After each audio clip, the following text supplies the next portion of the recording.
Well, well, well! I'm alive. Okay.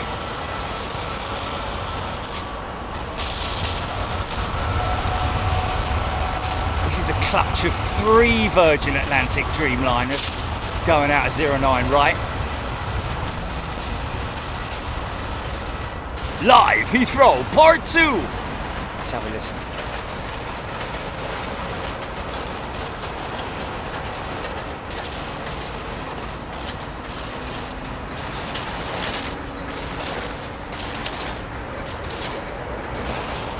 Twice. Welcome back.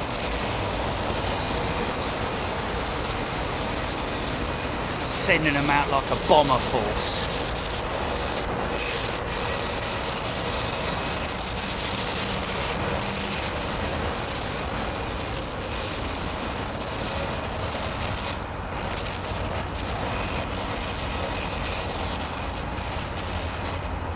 Oh, sorry about that. I was looking at my device. I think that's the first one that went out. Oh no. Is it already? The one with the... No, not that one either.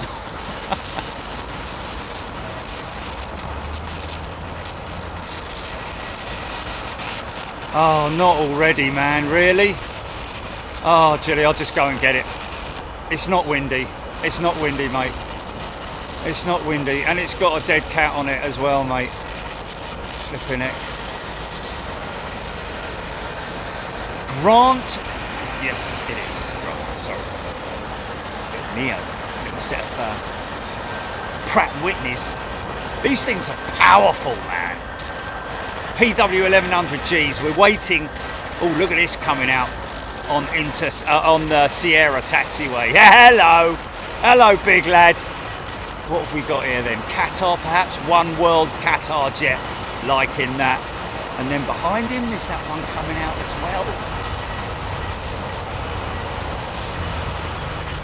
Jilly, I'm just going to go and switch that other mic off.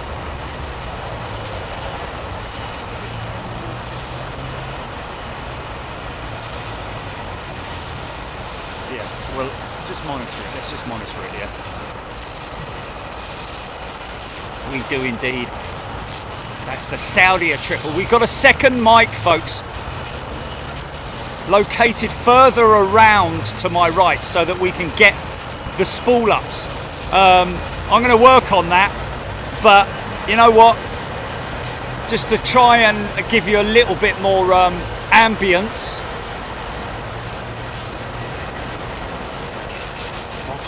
Audio is okay, a bit of a scratchy noise.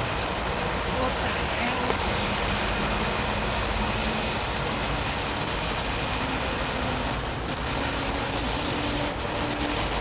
Actually, all there is, okay, you know what it is? I'm going to tell you what it is. I'll tell you exactly what that scratchy noise is.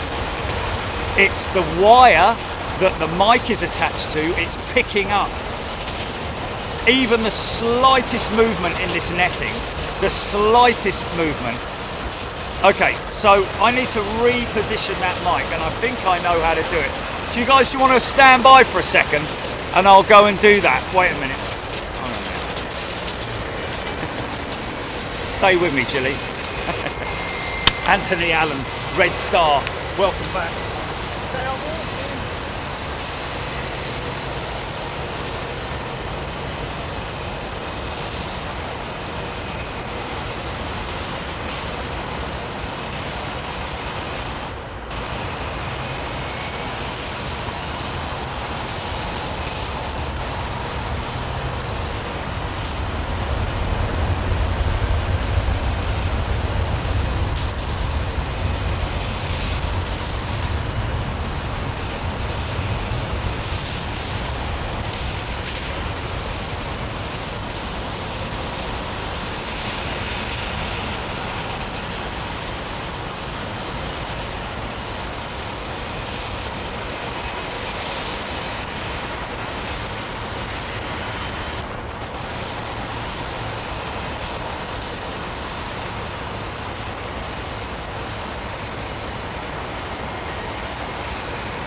Right, moving mic. Hello. Right. Positioned it on a post.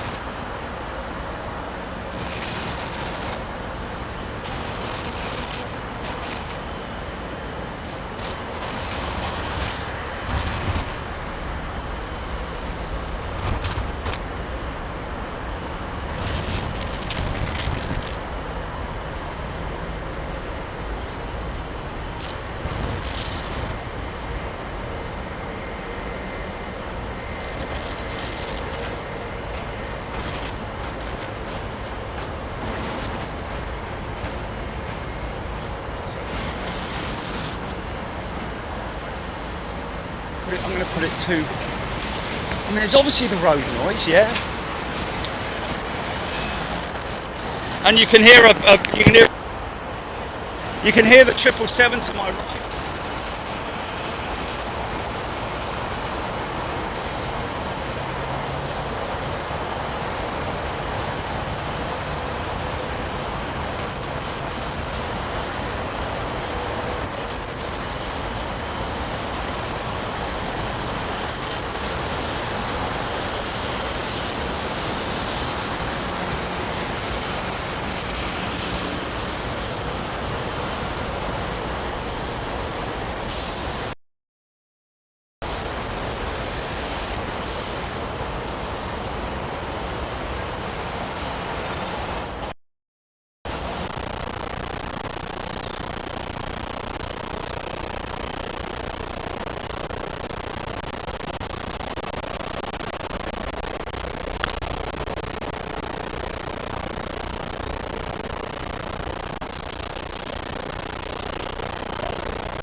Probably because I haven't moved it. Is it because I haven't moved it?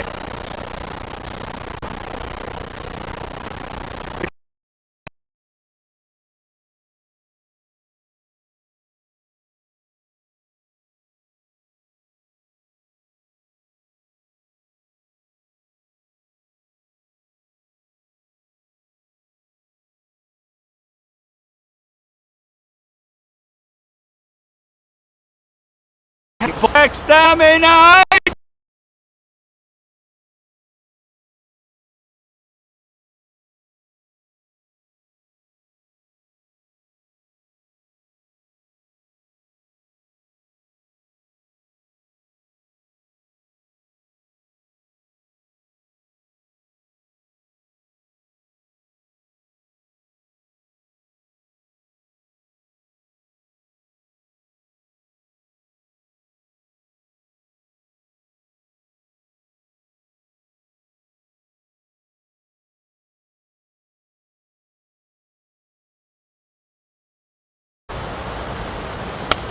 Shout me when we're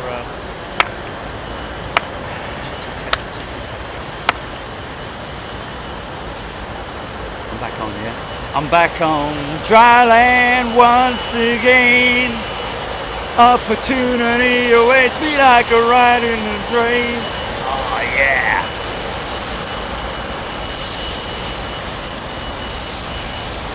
Big old savage GE90. And that could be a 9090. Is it? It depends on whether it's different variants of 777 will run the 115B on the 200s. Certainly on the 300s, I think they're rated up to 115. But they do derate these engines, you know, because they don't need all that power.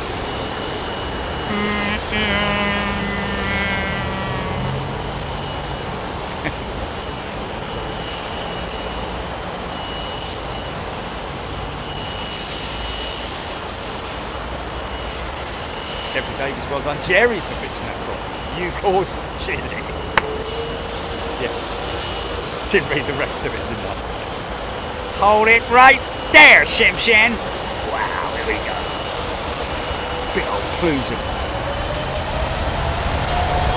Look at it shake, rattle and roll, man.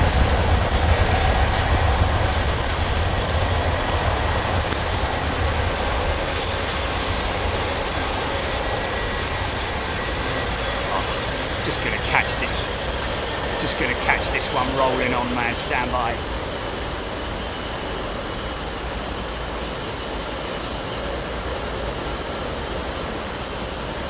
Wow, they've got all the dirty panels on them, man. When they're dirty, you can really see the individual alloy panels. Got a big smiley face, look. He's happy. He's very happy there, isn't he?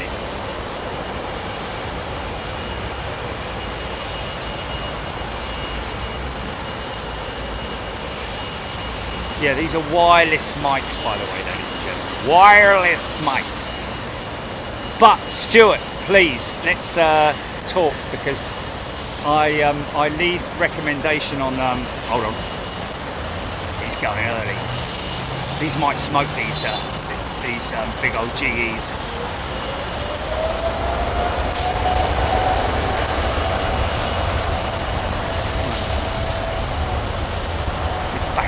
Stand by. I kind of like that heat haze in a way. I'm not making excuses. I just kind of like it. Long distance. It's a long shot, man. That's like probably 5 miles away, that aircraft, I would imagine.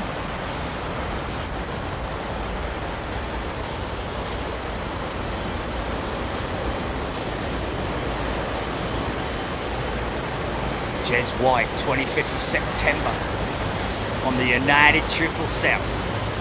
3 or 2, Jez? Where you're travelling from will determine that, I'm guessing. Look at this lovely old girl. This was the workhorse during the COVID pandemic. Obviously, all the other aircraft, a lot of other aircraft were commissioned for PPE and all that malarkey. But this thing, every day, without a doubt, bang, bang, bang. Don't forget, with a 7-man crew, folks, they were not allowed to get off the plane in China. The great thing for the crew was that they were able to use the first class or business front end seats all to themselves. So it wasn't like they had to sort of, sit in economy seats all the way. So they did fly in luxury, but missed that. Oh, he's angry now. He's got a bit of a grin on his face, but he is angry because he was left away. Now he's happy. Look at the smile, turn that frown upside down, son. Look at this big, beautiful bird, man.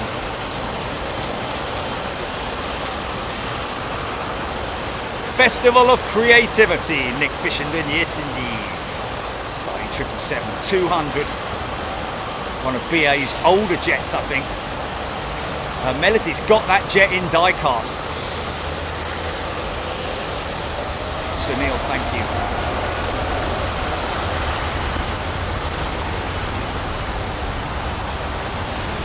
Michael Weinstein, how far does the camera see on a clear day? Well, 38,000 feet. However many miles that is.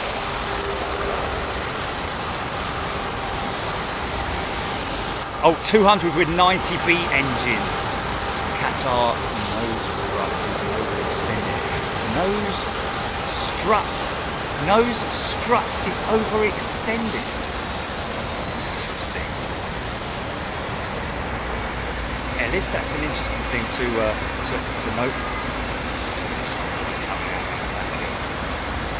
Nose strut. Oh.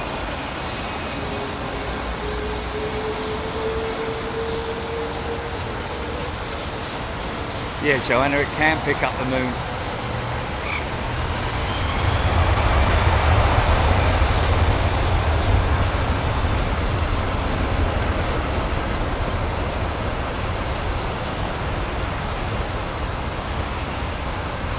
So is this one going to be destined for a livery change at some point?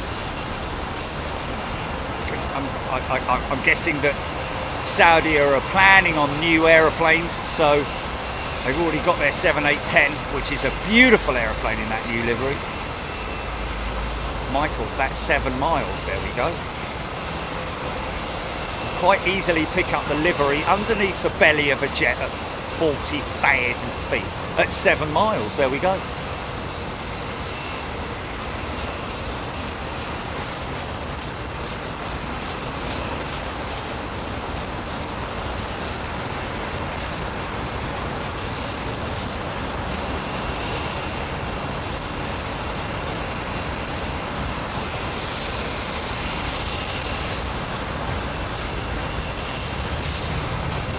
noise you can hear, folks. It's the freight being moved around the airfield.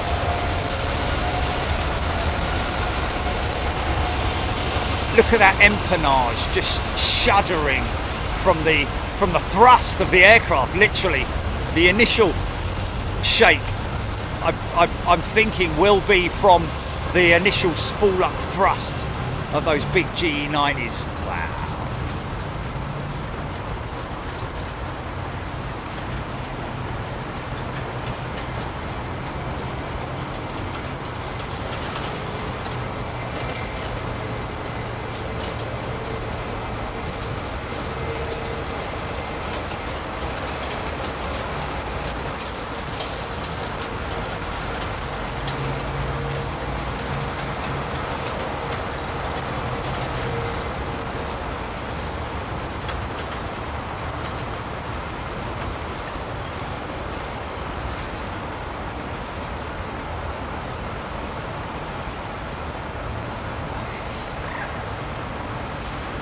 Busy old Emirates stand today.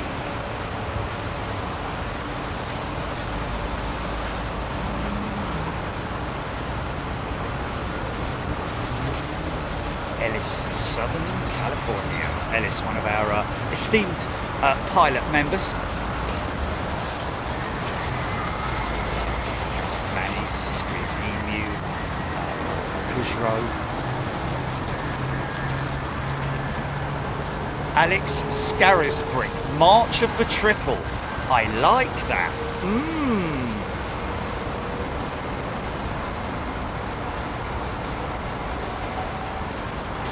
Budget 339.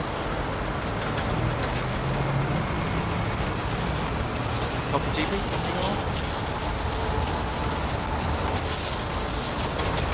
Off to JFK.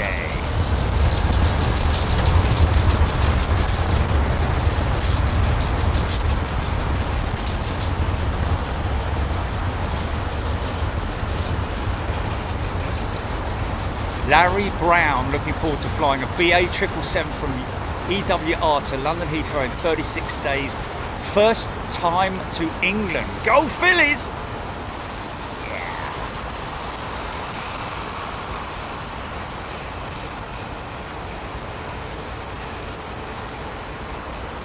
Big old Trents, man. XWBs, titanium blades. Just waiting on an intersection.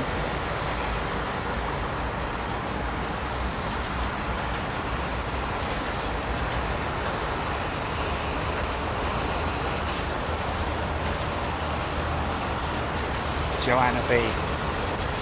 Yeah, it would be. Not directly in the path of the full thrust, but most definitely at idle from a distance. I mean, I do get a depending on what the wind direction is, but I do get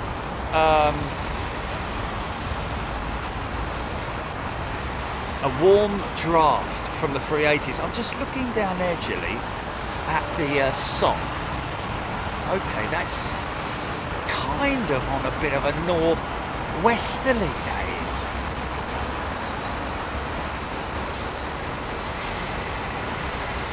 Right.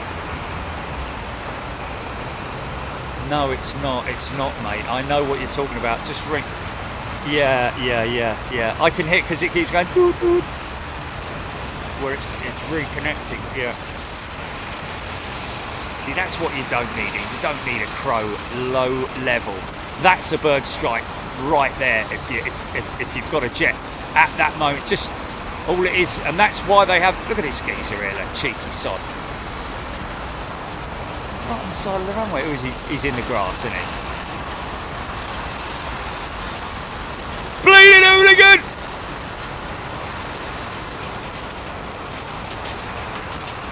Kujro, Saudia doesn't keep aircraft usually for very long periods. The 777-200s joined in 1998, were removed in about 15 years. 777-3s are now starting to reach that age. They joined in 2012. There we go. However, again, the whole delivery thing rears its ugly head, doesn't it? Because Saudia will obviously be looking to replace a lot of those triples with 787s. I'm guessing that's the plan. But with the issues that, you know, Boeing and other aircraft manufacturers, airframers shall we call it, are having, there's going to be massive delays in that happening. However, also you need to consider the business of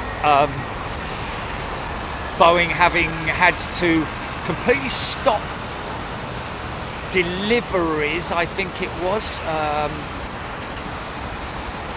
for a while. Here comes the rain. HGC loving the climb out shots.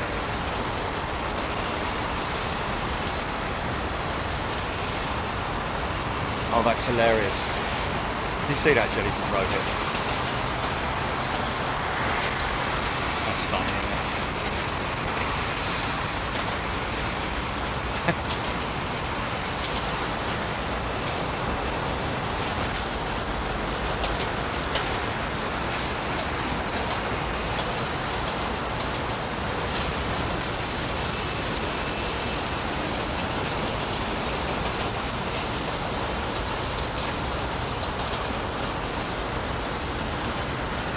Jim, 17 minutes past 5, so yeah, still a little whiles to go yet. Yeah, I did, yeah.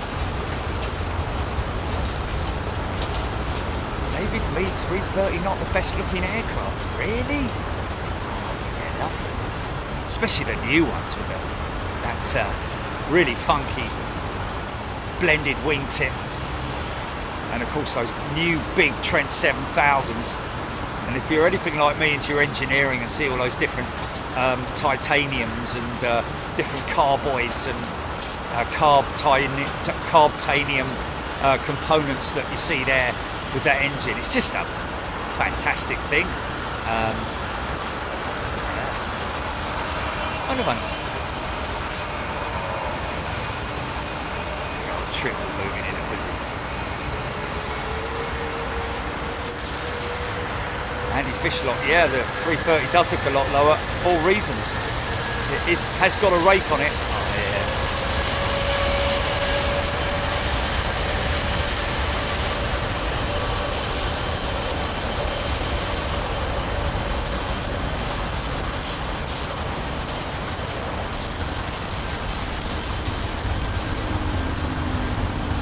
Beautiful, some people recognise after.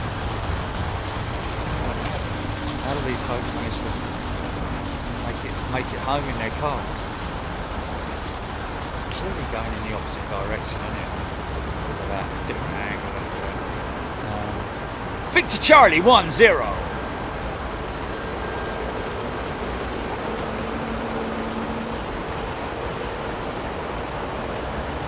Nice old 767 making its way into position here. We will get climb out shots, don't you worry, folks, but can he ignore a 767? Yeah, Andy P. Lufty to Munich seems for an intersection takeoff, yes.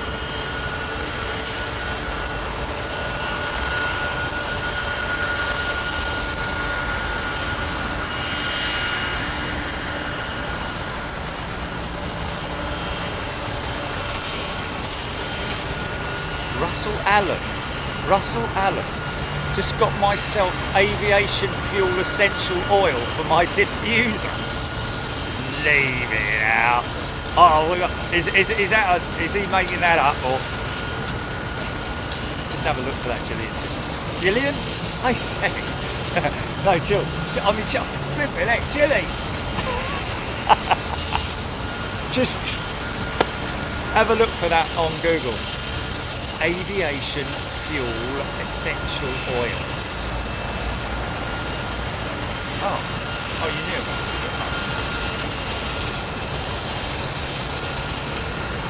Just go and dip the sticks in that for half an hour, innit?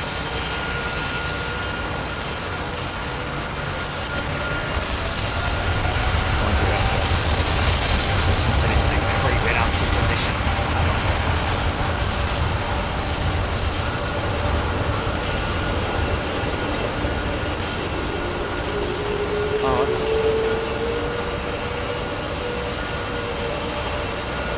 Listen to this thing, man.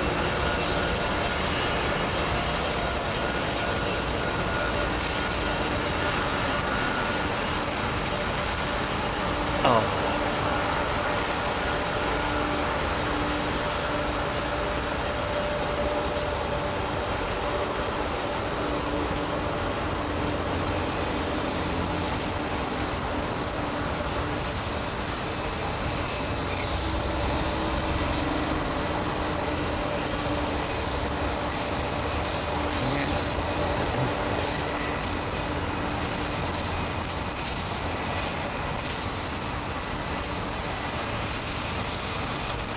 Look at those big 11-foot tall sharklets, ladies and gents. NASA, probably designed by NASA. They're not vertical, they look it from that side, but look, they do have a pitch to them. This isn't James coming out now, is it, Gilly? No, okay. Look how dirty his bum is, man. Wow. The reason for that, folks, is because the back of the plane is the last place for everything to run off of. That's coming from the fuselage, obviously. So that section, and also, it doesn't get hot because obviously the APU is cooled. So it's not like,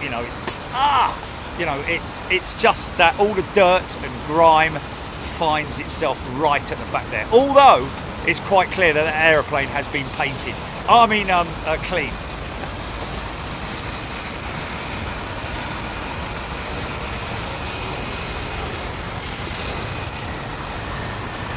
Thank you, Steph.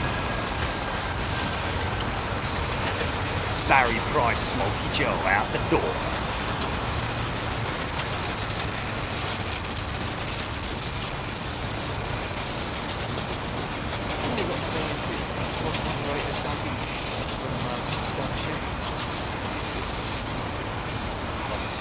G'day, Doug. Tinarian, David Mead, 767 now too old man positive. Geriatric, David, no! Yes, it may be, but it's a classic, isn't it? It's a classic. 767, we've got to embrace these aircraft before they are no more, like the 757.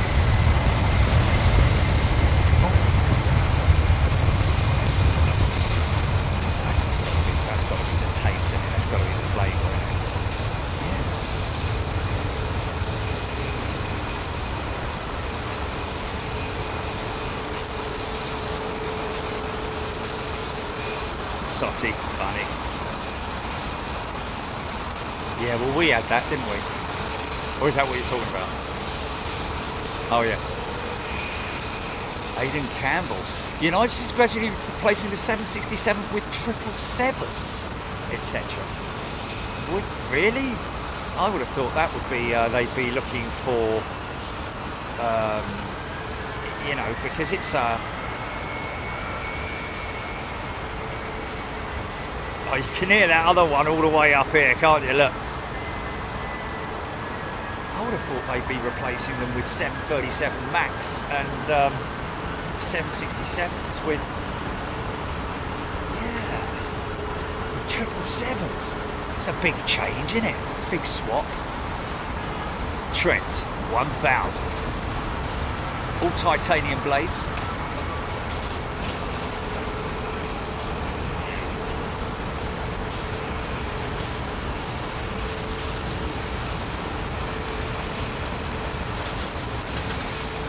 Thank you, Deborah Davies, for gifting a membership. And also Jules, by the looks of it, Jules Aries has gifted 5 memberships. Thank you, Jules. And Andy Fishlock has just gifted a membership as well. Thank you, Andy.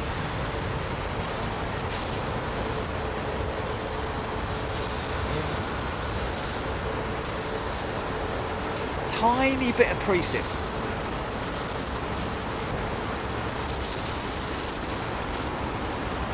Yeah, and the 321 XLR, which Aidan Campbell mentions there as well. Interestingly enough, the XLR launch customer is actually supposed to be Aer Lingus. But I'm hearing it might not happen because of strikes that they're having just on the day that they're supposed to be taking delivery of it.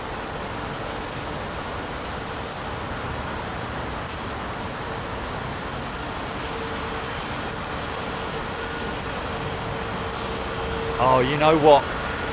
Who said that? Who said that? Kushro, never seen a more comfortable and spacious flight deck. It's a 767. MD-11 is 747. Oh, close. Nancy B has gifted a membership. Thank you, Nancy. There's a special livery. Yeah, Graham, I know exactly what that one is. It's a bit of a long story.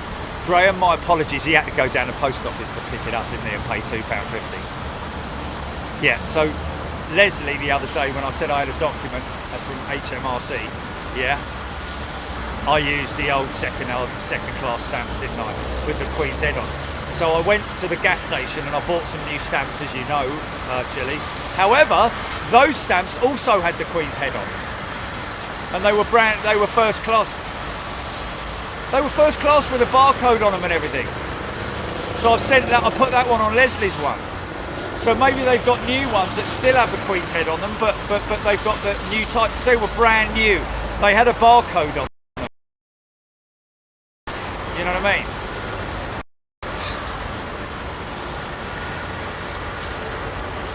Tobias, when I was a kid, my mummy told me the black tail on an airplane is a sure sign for a smoking. Oh, okay. A black tail meaning the back end, the tail end being all grubby and that. Yeah, fair enough. Yeah, you would believe that as a kid, wouldn't you? And then you'd tell all your mates at school. Well, maybe they would be interested.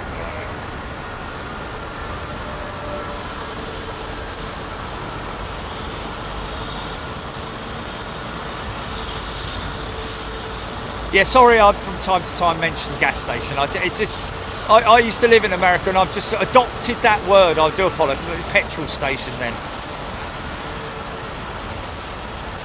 Yeah. Yeah, my van's gas powered, yeah?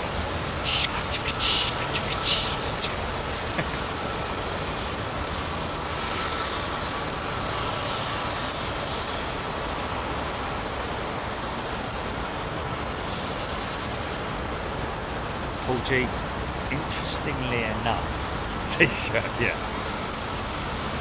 Hayden Campbell, 321 XLR can carry as many as 220 passengers in airspace comfort on routes of up to 4,700 nautical miles while burning 30% less fuel than previous generation aircraft. There you go. Again, oh, is this James coming out?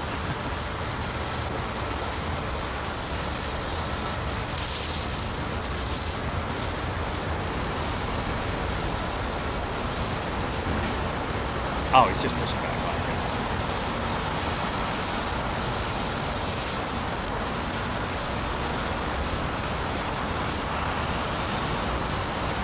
Rick Fox. Kevin McGurk announced last night Aer Lingus will not be launch customer for the XLR. You know what? They're not going to be happy, Aer Lingus, with that.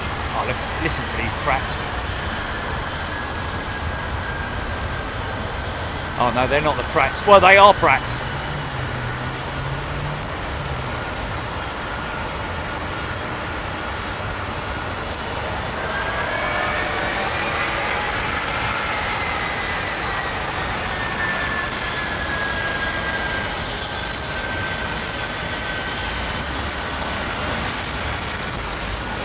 That's fun. No one here knows what petrol is. Yeah, just going down the road to get some petrol. What's that now? Okay.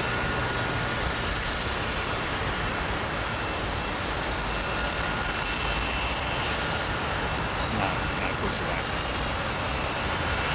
Unless you're Seth MacFarlane, of course. Who listens intently.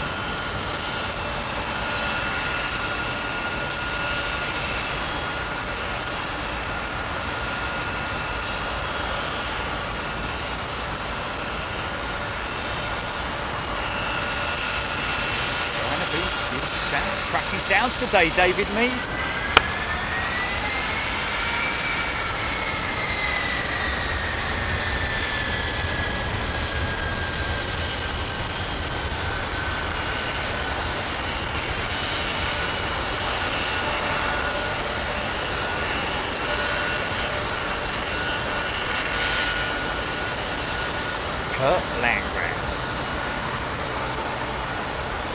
Tuning from Sparta, Wisconsin.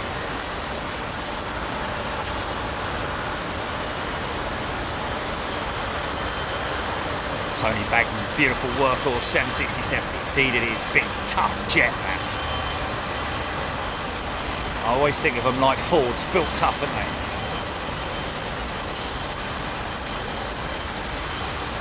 Why they're so popular as a freighter as well. I think Boeing are still building the 767 freighter. I think, am I right saying that?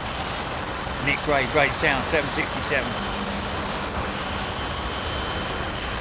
Emma Goldbraith.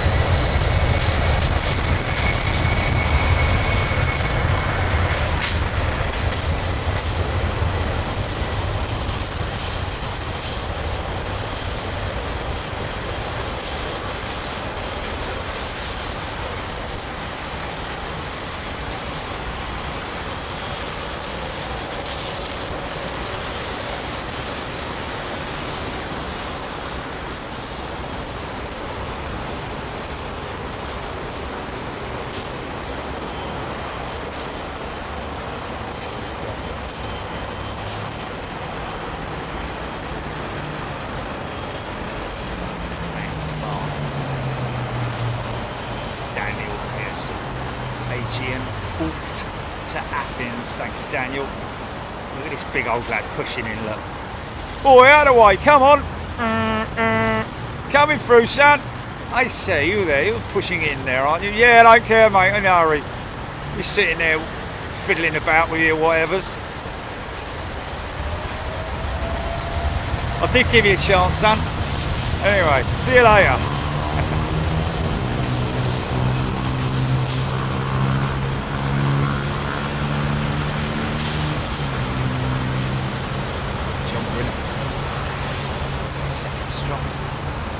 Give me a shout on JMO, Jilly. I think I can see him. Okay.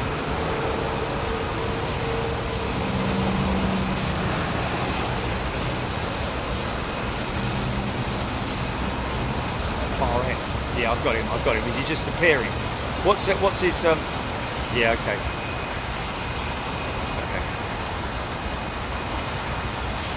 David Mead, I don't mind crossing the pond on a 30-year-old plane. A lot of these aircraft are, in their late 20s, early 30s. I don't have a problem with it, but it's the safest form of transport. I don't want to sort of quote the obvious, but everyone says it. But this is JMO coming out now, I think.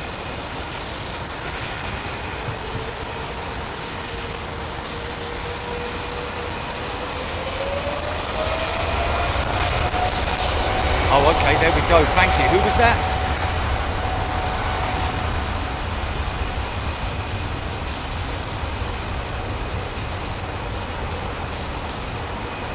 Oh, okay, there we are. CH, thank you.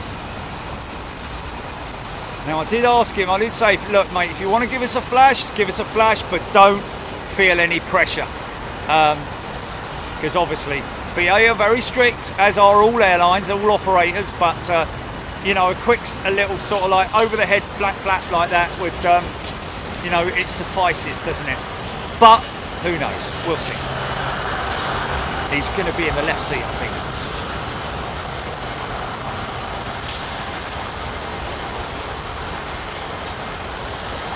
So hearing there from a non-member, and I will from time to time read non-members' comments out. I won't make a habit of it, as you know, but. Thank you, CHS. My neighbour is now in Everett to go and collect a brand new 737 MAX 8 for TUI, and just told me he saw several brand new 767s 767 freighters on the tarmac. So there we go.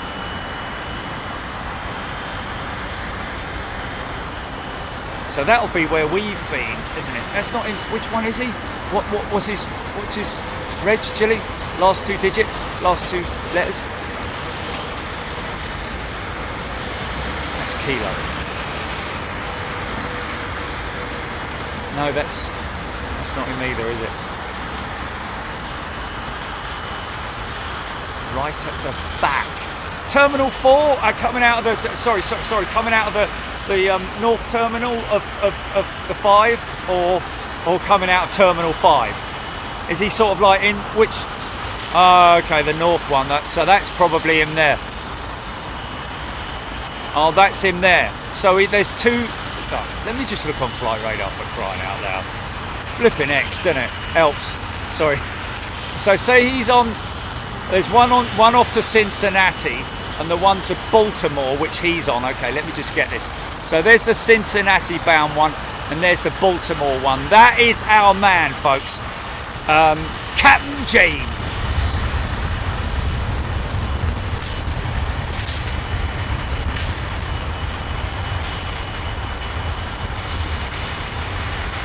Joanna was on the Turkish a couple of weeks back. David Mead, I'm happy to stand corrected on my ideas about 767. What ideas were those, David? Yeah, Mark Powell, 767, still in production. Read the other week, planned to stop producing in 2027. Yeah, that's probably maybe something to do with the Dash 8.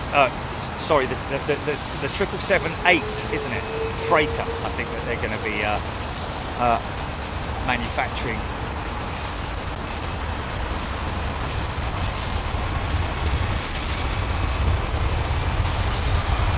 I love Heathrow, my plane, I flew this. Jack's just outside of Baltimore, might go and watch him land. Yeah, Jack.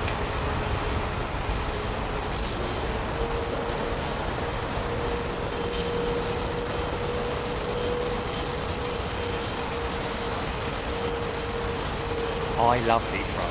It's a great name. By the way, we have an aircraft taxiing very quietly. Oh, hello, we've got the damaged. No, it's not damaged, it's just interesting. It's interesting, isn't it, to see those markings on there. Don't normally see that. Yes. Oh, nice puff of brake dust.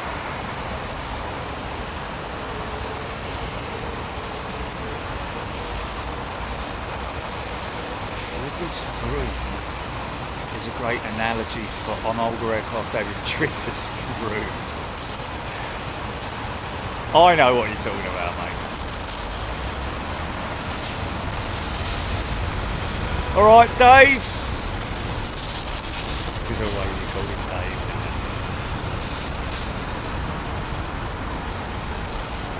Yeah, a little bit murky for long-range banks.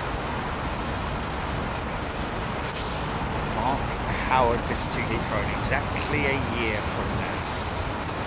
It's the BA send hour, by the looks of it.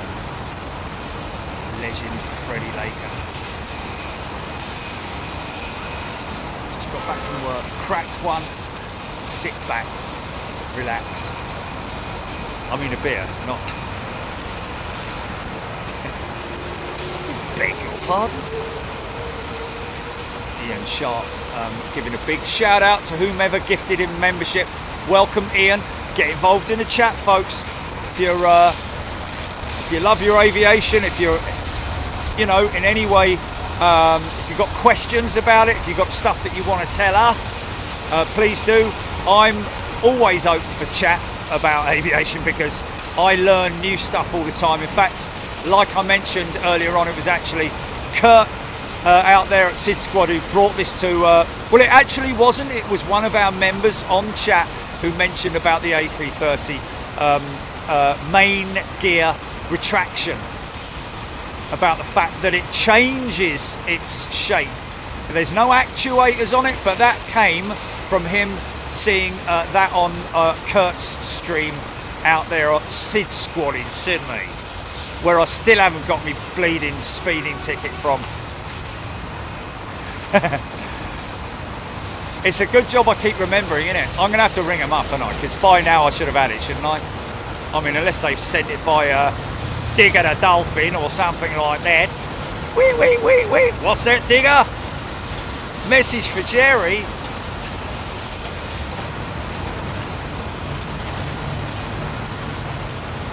Oh, bin chicken, yeah, it's by bin chicken at mail. Take forever, wouldn't it? They were crazy, man. I was actually thinking this morning in one of my philosophy kind of minds about bin chickens and the punk pigeons, and the fact that they're all the way down there, aren't they? Those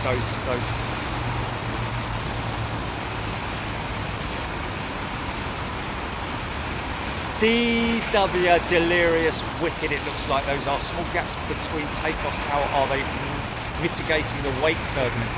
Very true, DW. Well, you will notice, this jet here that's waiting to go, they will wait a short while depending on the size of the aircraft that's going out in front of them. These small ones will go literally as soon as the other one's 20 seconds off the deck. Let's have a little look here. Start counting when this jet leaves the tarmac, wheels off ground. Yeah, and also the punk pigeons. I just wonder whether right, it's going to rotate any moment now. So 1, 2, 3, 4, 5, 6, 7, 8, 9, 10, 11, 12, 13, 14, 15, 16, 17, 18, 19, 20 seconds, there we go. I did call it, didn't I? But you'll find that if this was behind a 380, even a 777 would wait extra time, probably double that, I would imagine.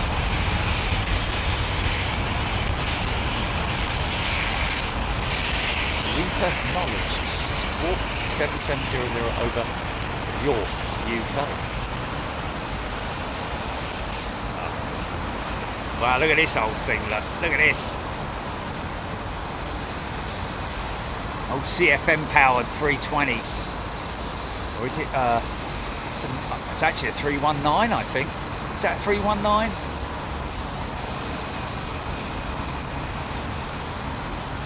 Low, is it calibrated? I wouldn't have been that far off, I'm telling you. So it's a 319 indeed. You know how I noticed that, folks, from quick reference, was that it had one exit door over the wing. The old CEOs with the 320 family, the 319, as well as the 318, as a single exit door over to wing, whereas the 320 has two. 321 used to be forward and aft of the wing. Now it's sort of like spaced differently on the Neos.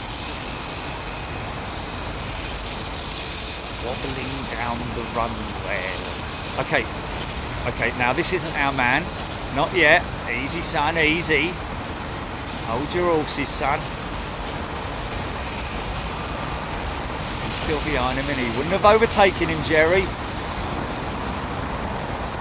He's being fortunately for us, we've got a bit of a spacing because they're on the outer taxiway. This Emirates 380 has just turned for the main southern taxiway.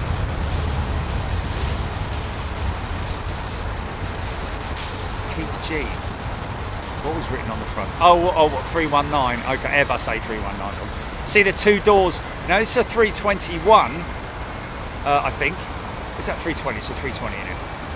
God's sake, sometimes it's a 320 now.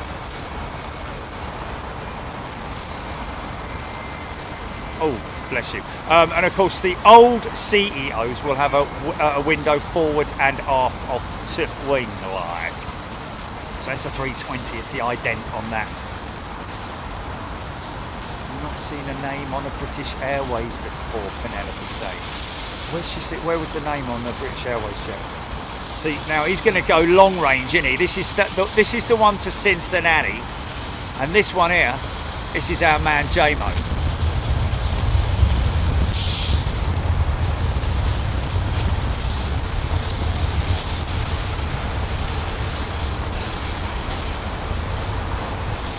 Wow, Ian going to Bremen next week.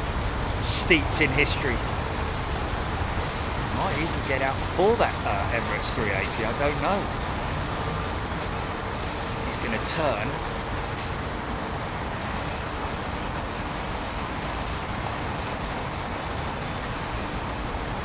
Yeah, I generally do leave a gap between starting. Roll back to that, you'll probably find that I allowed a gap for the 1, 2, 3. I'm pretty good at doing stuff like that. I watch a lot of racing on TV, not ultra racing, motorsport, and so I'm quite adept at counting gaps and stuff like that, and I usually get it quite right. Right, okay, we're looking out for, he's going to pop his head out now, here he comes.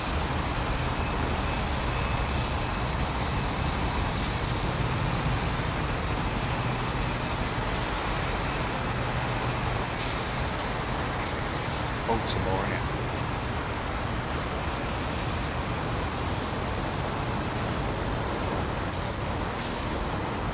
Just because of the turn-on angle, we might not get anything here. We've got to keep out for the wing lights as well, just in case he flashes the wing lights, because he's not going to turn onto us, he's going to go across us, basically. Is he going to turn head onto us? Probably not.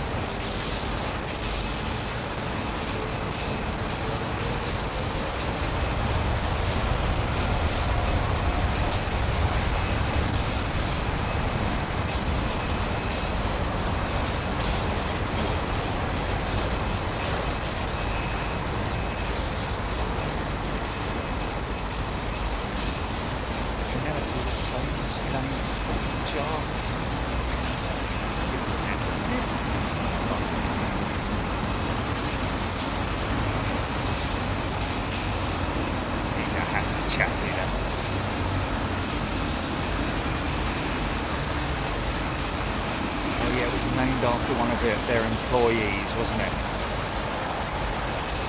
So now JMO, I'm going to have to swing out of this Kuwait jet because JMO's going to be giving clearance now. He might have already flashed the wing lights, I don't know, but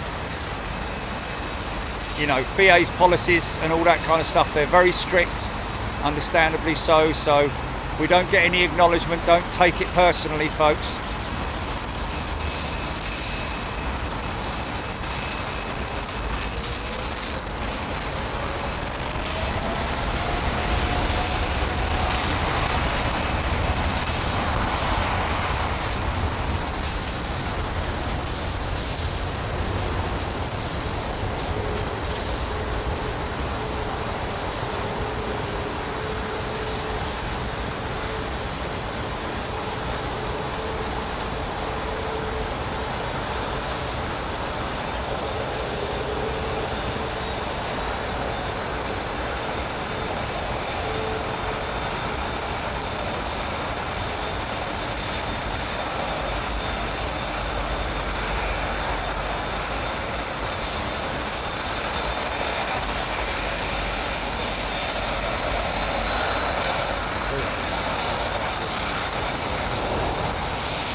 Just looked it up. According to Google, it was a memory of an inspirational employee. There we go. Oh, look, this 380 is just pushing him behind him, isn't he? Go on!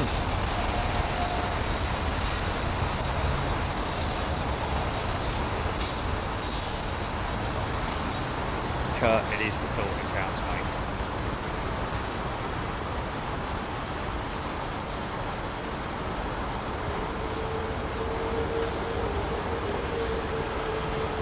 See, he's already warming the boilers up, isn't he? He's ready to go, mate.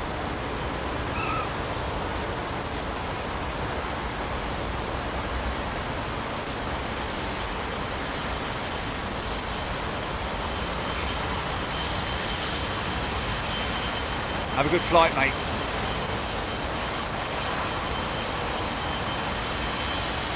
Oh, yeah, here are going up. See, he's just rolling on it. Here we go. Watch the heat from the engines as they power up. There it is. Oh, I don't believe it. You can't make it up. You can't make it up, son. Dav, A380 alert. Attention. A380 alert. Geezer was waiting around the corner. Okay, go now!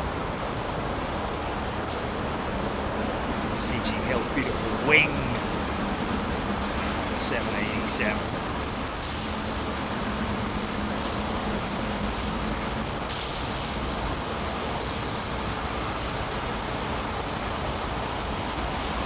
See a little flick of the elevators, that's all it takes. Up you go, son. There we are.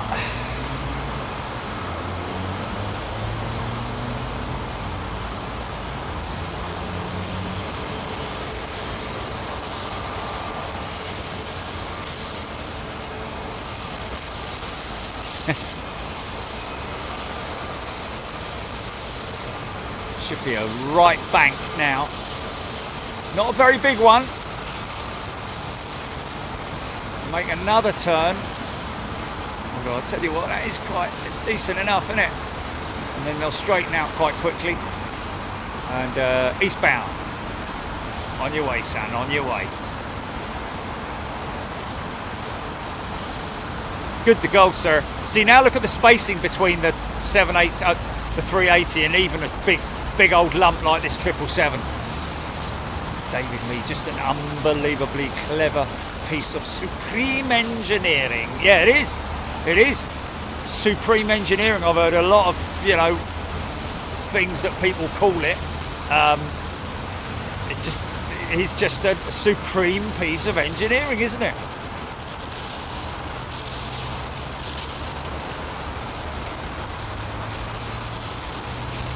Sharp, love flying it on the Emirates. Amazing to watch the inboard cameras and on a bar at 40,000 feet. Yeah, at a bar. Oh.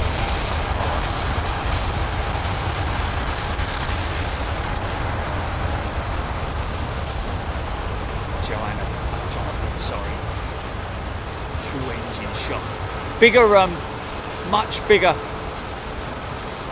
flaperons on the 777 than on the 787. You see the just behind the engines there's that separate segment that you can see, otherwise called the flaperons, or I think they're the high-speed ailerons, is that right? They're the high-speed ailerons, the inboards, and you've got the low-speed ailerons on the outboard. They work in conjunction with, alongside, or are synced to the inboard flaperons. That's why they're called they're like flaps, but also ailerons. So they have that dual name.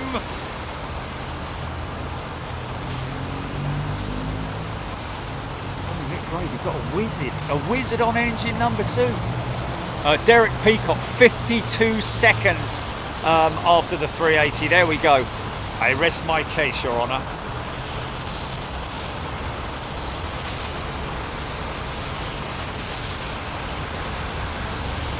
Is it Brussels?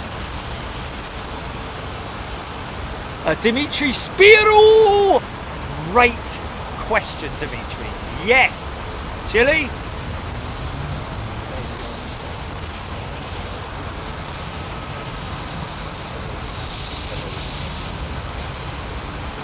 Yeah. Should we have a bit of that? Any plans on going to Toulouse?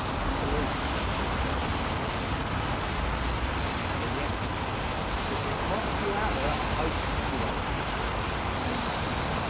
You know, it is a bit of a fishing trip to Toulouse, isn't it? For those of you who've joined us before out there, it's definitely a bit of a sort of like cast your net and see what you can catch with Toulouse. Always guaranteed to see something interesting, but it just might be an hour between it. But it's always good to hang out down there. If you're wondering what we're talking about, folks, with Toulouse, that's in southern France. It's the Airbus, the main Airbus delivery centre, and also final assembly line for 350, 320, and 330. Pardon me. Nick Gray, what a tangled web of wingtips. Yes. 350 in the foreground there. 330 at the back.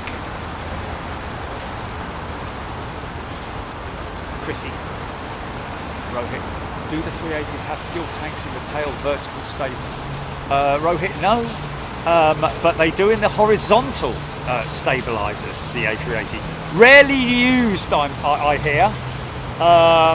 And of course, it's fed via the normal fuel delivery system from the main wing fuel input.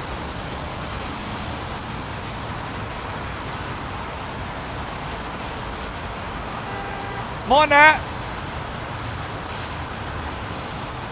They provide braking power. What's that? For what? Do like the Beluga, Aaron Thomas saying yes. That's also a guarantee, folks. If you've ever been in love, no. If you've ever been to Toulouse with us, and have you ever seen the Beluga? Who here hasn't seen the Beluga? Hands up.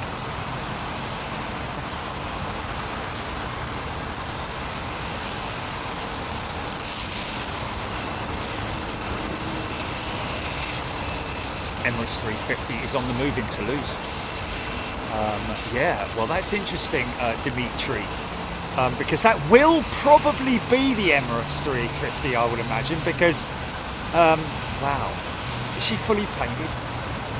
What's the status on that aircraft? You can normally find out, folks, by the flight number of or the movement number of the aircraft. It will normally indicate, and there is a table that you can look at, which indicates whether it's a flight test number 1, number 2, whatever, whether it's the brake check, whether it's taxi checks, whether it's rejected RTO tests. They have to go through all of that before it can fly.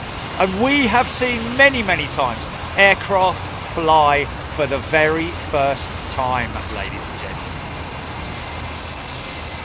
Electric mic anchorage, please. Ian McGee, from time to time I get the odd whiff of Jet A1.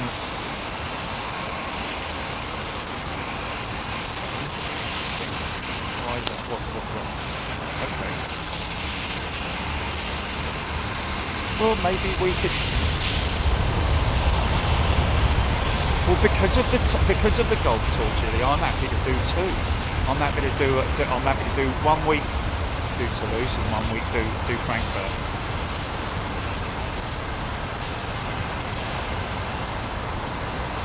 Straightforward gig, isn't it? And then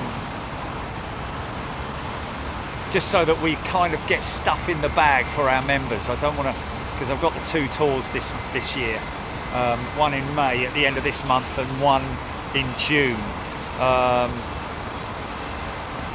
So we're just trying to plan around that with you guys, because you're the most important thing to me, folks.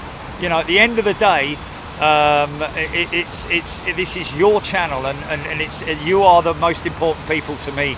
So, you know, planning anything other than what we do now is just very sort of like, you know, whatever happens kind of thing. But with us, I need to make sure that we are giving you what we say we give you, you know, in terms of our overseas stuff.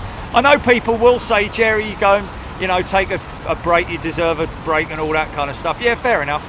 I'm just not one of those people who goes on holiday, so to speak, you know, go and play golf, come back, you know. It's with mates. They like to get a bit they like to get on the lash, but I'm not a big fan of that myself. My drinking days have expired. Like a couple of beers, but after I've played, you know, nice hot day, but you know, oh, okay, yeah. So okay, yeah.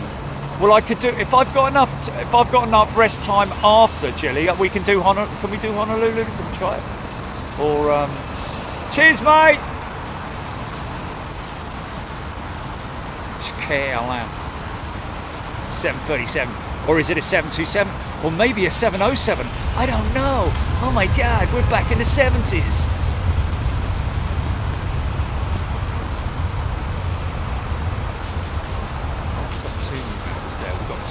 Moose Chiller, Geo and K Senior Travels. Welcome to Premium Geo and K Senior Travels. Lovely to see you. Lovely old KLM 737 CFM 56 power. Of course, that is now the LEAP engine that you see on the Neos. Not all the Neos. Obviously, not all suppliers using the LEAP.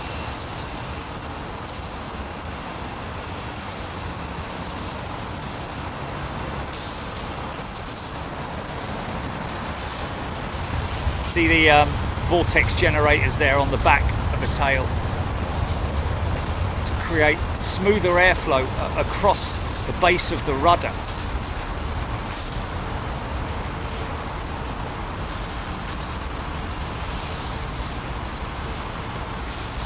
Martin Murphy, heavy rain down the road in Amazing stuff.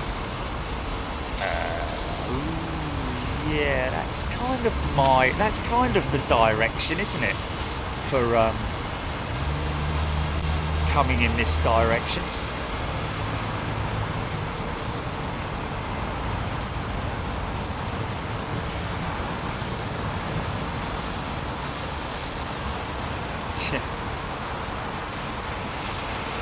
Yeah, I think we could possibly do that.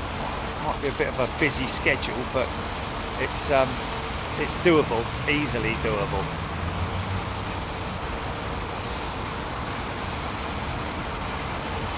Yeah, okay. So when's the June trip then, GP? Oh, okay. Yeah.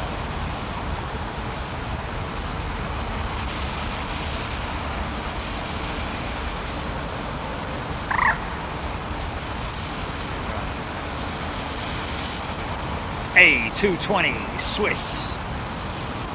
Great plane to fly on. 3.2 or 2.3 configuration. And the Delta one's got a view in the loo. A window in the loo, that is.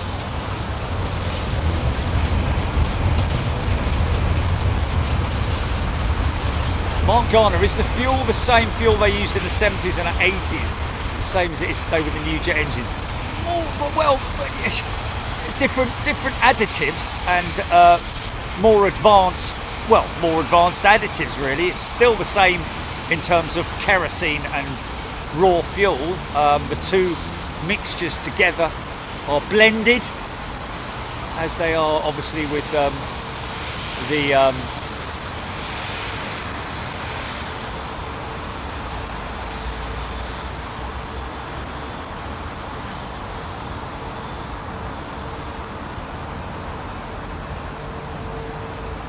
sustainable aviation fuel.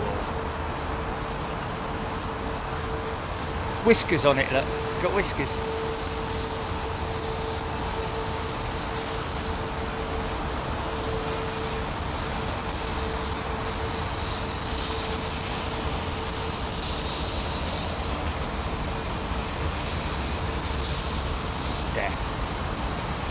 go.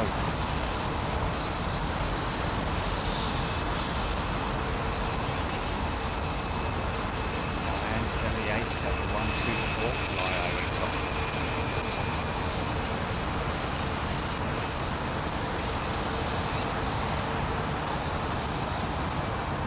Tobias, I brought concrete to the Airbus airport in Hamburg 21 years ago, so I guess all the planes can only work through my... Wow, how cool is that? I know what you're saying.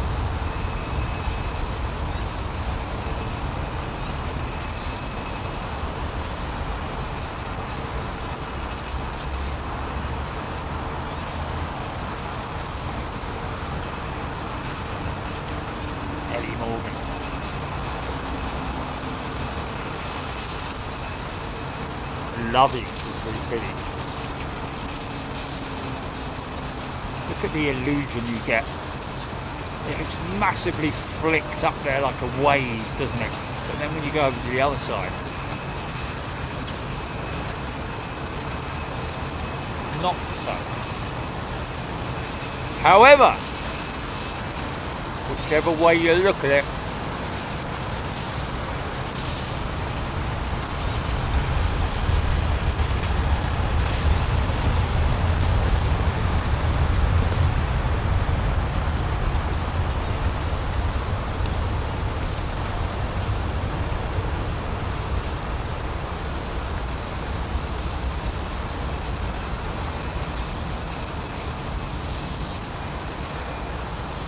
Big Dog has upgraded his membership to first class.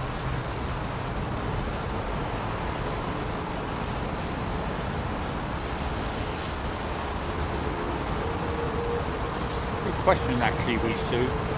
Is he?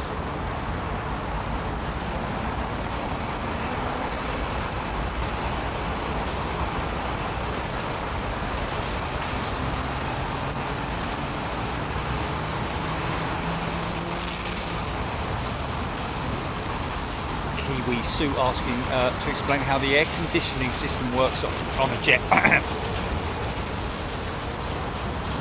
Well, bleed air on some jets. It's bleed air through the via the engines.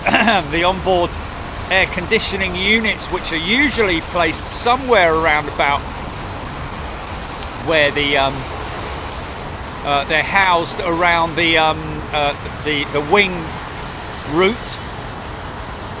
Different places on different aircraft. Some of the more modern aircraft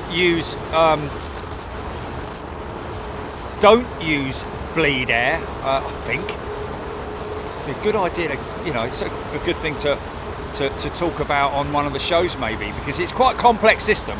That's for sure.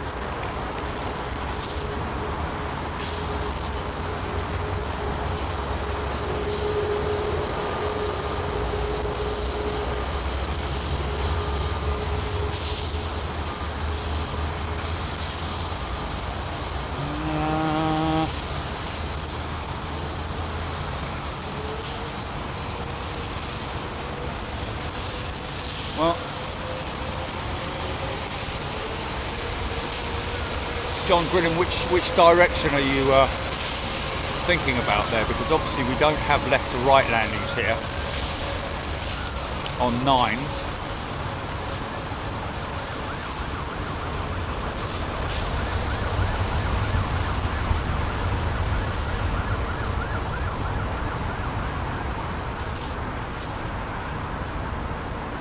Landings on 27 left would be straight at us. No left to right arrivals on this runway, unless of course it is a road.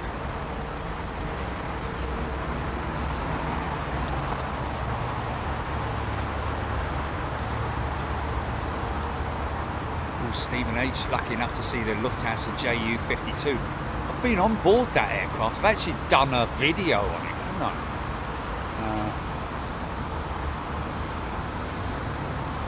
Actually features on my ILA Berlin video, which we put out many moons ago.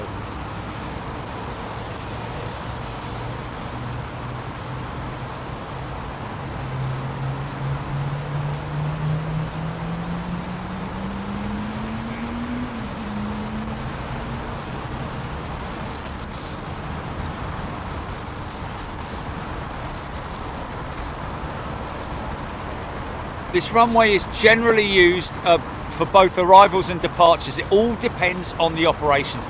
We are currently on 09 operations, where landings are on the left runway, the northern runway, departures are on the right-hand runway, this runway, the southern runway. When they're on 27 operations, they will start in the morning, either on the north or the south for departures, and the opposite for arrivals, and then they will switch at 9 o'clock. 3 o'clock, sorry.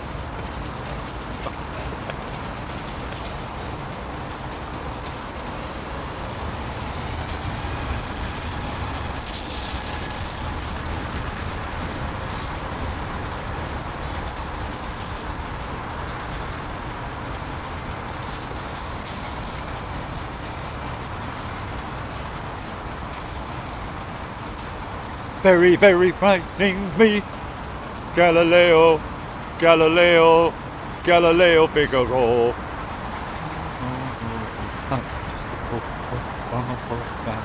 It's just a poor boy from a poor family. Show him his life from his warm sausages. Will you let me go? Ich will not. Oh, ich will not let you go. Ich will not let you go. Let me go. Let me go. Let me go. Now, isn't that a beautiful aeroplane, folks?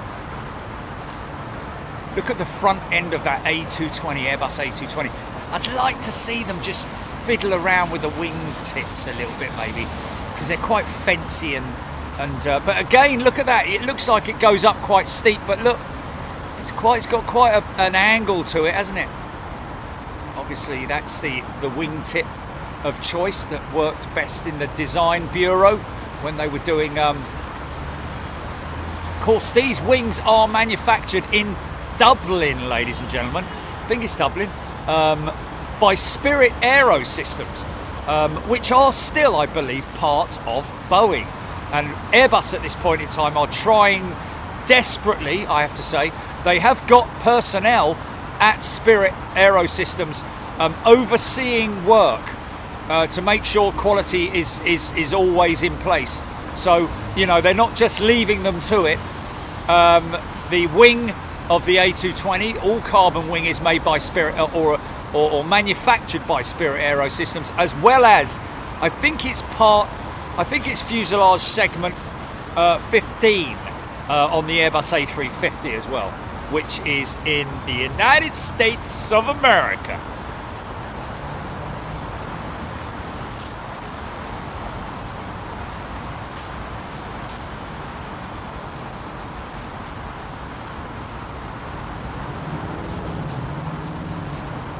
Mamma mia, mamma mia. Let you finish the rest. Has the devil put aside for me, for me, for me? Bow, do do do do do do do do do do do. I just want to keep singing the rest of it, but I'm not going to, because I know a lot of people are getting angry. Todd Roy's song is ruined forever.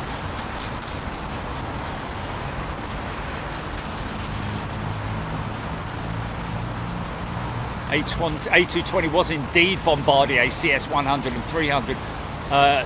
Fly SSC was on the inaugural flight. Wow. With Swiss. I've flown on the Swiss 220. Yeah. I remember the Air Baltic CS100, I think it was, that we did a little feature on down at Gatwick many moons ago, before it was bought by Airbus, of course. Boeing do have manufacturing facilities in the UK too, but we're not talking about Boeing. We're talking about, of course, well, we can talk about Boeing if you want.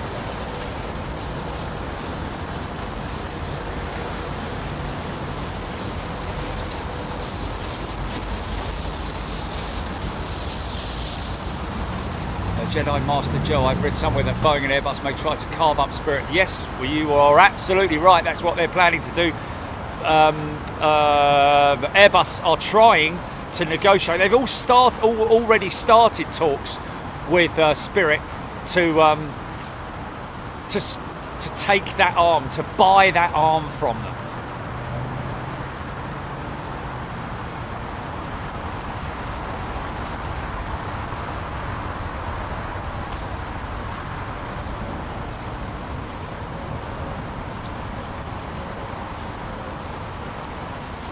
Don't know, Beefy.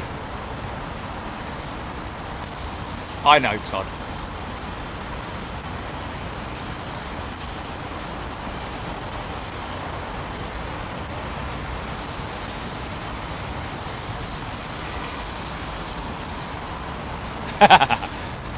M&M Spirit also manufactures for Airbus, so that's going to be interesting. Yeah, that's what I just mentioned, M&M's.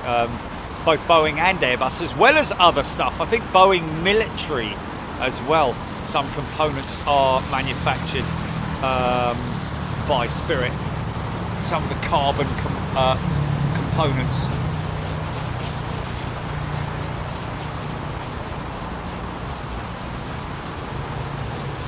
Jill Watkins A320 still being assembled, I think is the best thing to say, Jill. On a possible Mirabelle, yeah, because of course the Beluga ships, the wings from the facility in nice bank shot, stand by. Oh, well, it was till it straightened up.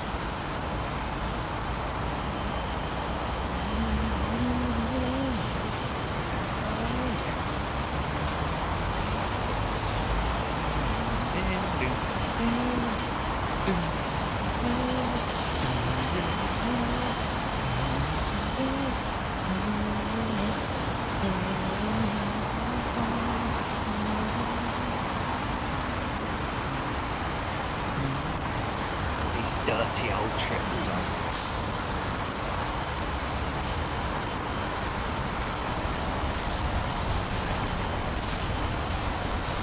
You filthy dirty 777s, Jesus. Get yourself a wash there.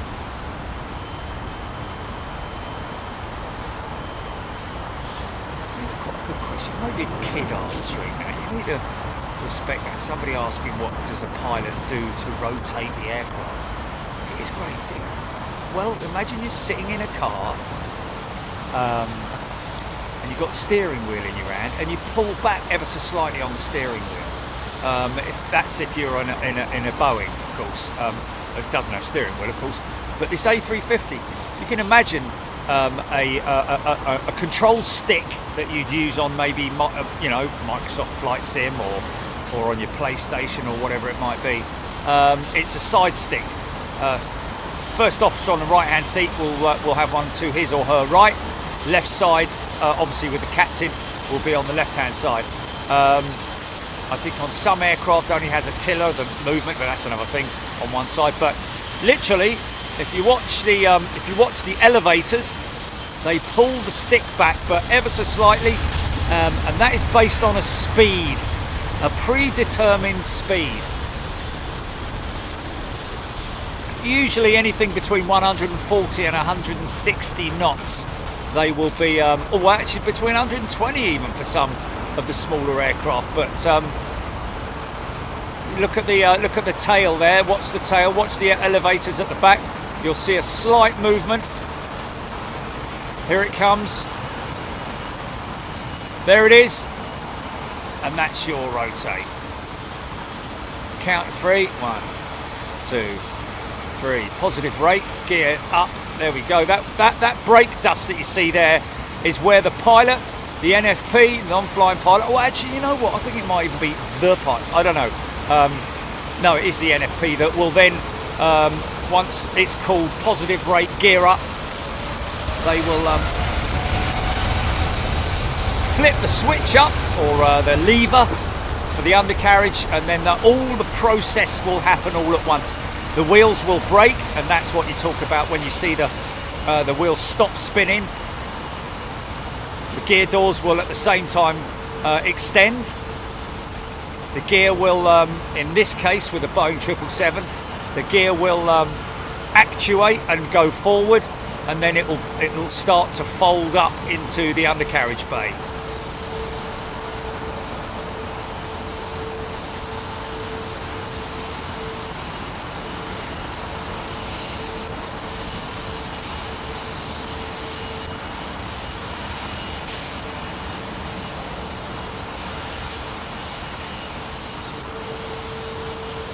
Yeah, it's a misconception a lot of times. People say, you know, these things are built here and built there. Just on what Jill was saying, it is because it's a final assembly line. It's what's called a FAL. You know, places like Mirabeau where the A220 is assembled. Toulouse the aircraft aren't built there, although Airbus do have manufacturing facilities for certain components, but mainly they come from third parties. They're all pre-built, constructed pieces, like the front end, the midsections, the wings, the engines, the tailplane section, undercarriage, all that kind of stuff comes from separate suppliers, and then it is all assembled on one final assembly line. And that's where the delay is, folks. You might see, you know, the engines are another commodity, another piece of aircraft assembly which are totally necessary, and why you will see sometimes aircraft sat without engines for quite some time because of a delay, perhaps. There's a little bit of kick of rudder there just to straighten it up. See the elevator shuddering.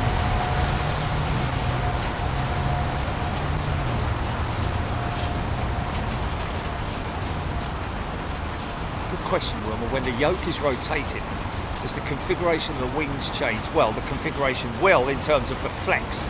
The wings will flex up, but the configuration in terms of the flap settings, that will all change when the flaps are retracted. Oh, I see what you mean. Yeah, no, the wings don't move per se. It is the rotate speed that's preset for the aircraft. So once that aircraft reaches its takeoff velocity, they are then free to, in other words, V1, which means that, you know, rotate. They very rarely call V2 these days. It is just V1. There we go. Rotate, called very quickly after that, and then the pilot will pull back on the stick or on the yoke, whichever, and the aircraft will naturally fly. It's the simplest way to put it.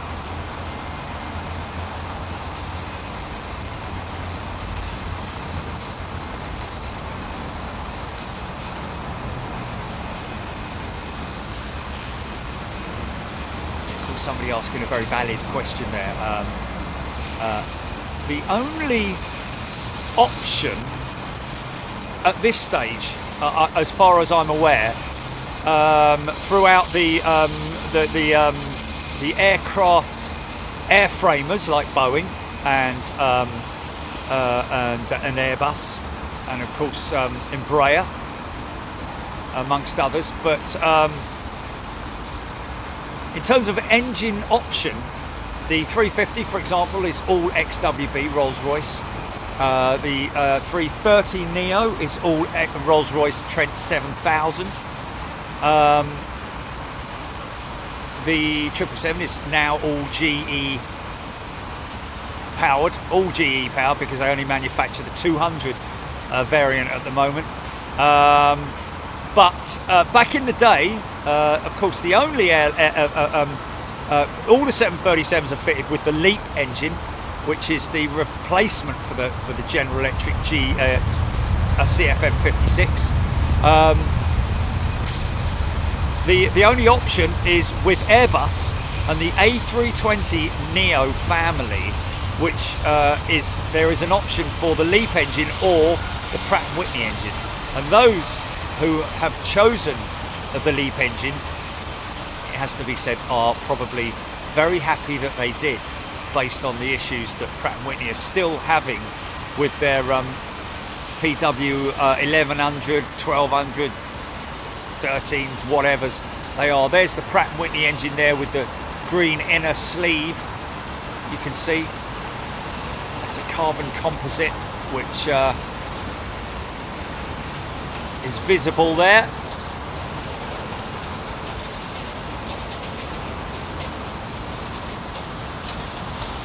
Leopoldo Pinzon. So the engines don't depend on the airline, but in the company's model. Yeah, their strategy. Yeah, I mean, it's you know, when you look at British Airways, for example, all of their 320 models were powered by the IAE engine. This one here, which was a collaboration between Safran, General Electric, I think, and Rolls-Royce, like they kind of did with the General Electric Pratt & Whitney engines on the GPWs on the A380. But British Airways have moved from those IAE because obviously they don't manufacture a modern engine, a modern equivalent anymore. They were given the option, they looked at the options of both the Pratt & Whitney and the LEAP engine, the CFM, and went with the CFM. So that's a complete leap, forgive the pun, for an airline, a major airline, to go from one engine supplier to another. But literally at the end of the day, it's down to the numbers, and I'm thinking that BA are probably quite happy because they won't have any aircraft off the line in terms of, or out of service. Unlike so many other operators like Lufthansa and Spirit. Crazy, those guys at Spirit have, like, I think about almost a third of their fleet are grounded because of the Pratt & Whitney issues. V2500s, 777 CPT, yeah. The V2500 is that engine there that's on the on that Eurowings jet, same as the ones on the all the British Airways CEOs.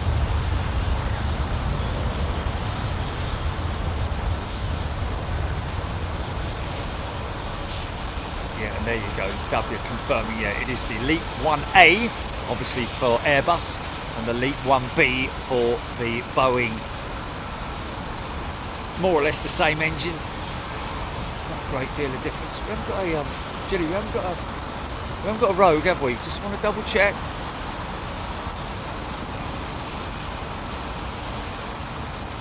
IAE was between Pratt & Whitney, Rolls-Royce, MTU, and some Japanese company. Okay, Heathrow, yeah, nothing to do with GE. It was Pratt & Whitney then.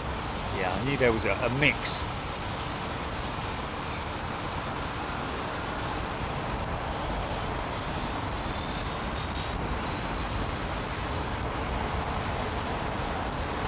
Jedi Master Joe, good question. What role do the airlines play themselves? Well, they play a big role. It's more the engine manufacturers trying to sell those. That's why you have air shows, folks, these days. You know, they're not just, oh wow, look at this guy rolling it straight out. They don't just do air shows for people to go and watch planes flying. The air shows these days are more like a giant sales opportunity for the manufacturers. If you go there, they're very interesting. Have a walk through the halls and you will see all the engine manufacturers there. And Boeing will literally set up meetings with these guys and place orders, as you hear at the air shows. You read about it afterwards or during it. You know, Boeing just, you know, so and so's just placed a massive engine deal, or of course when a big aeroplane deal is announced, generally very soon after that will be announced the engine manufacturer. And of course, all the 777X announcements have been followed by General Electric making a big fuss about the fact that they've just had an order for X amount of engines. So if you've got an 8 order, that will be 16 engines, plus possibly more for spares as well. John Arnold, new ETA service from City to Milan in Rome. Yeah, they're at Milan, at City now, aren't they? Were here, of course, but obviously because of the, you know, they've weighed it up and looked at the options in terms of the fact that a lot of people who are travelling from Italy into London Heathrow do end up in London. So, you know, kind of makes sense in a way to be closer to the facilities out that way.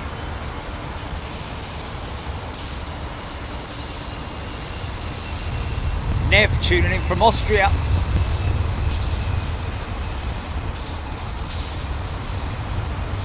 HGC, beautiful aircraft, 350. It is a beautiful aircraft. But we all love a triple, don't we? Lowlander.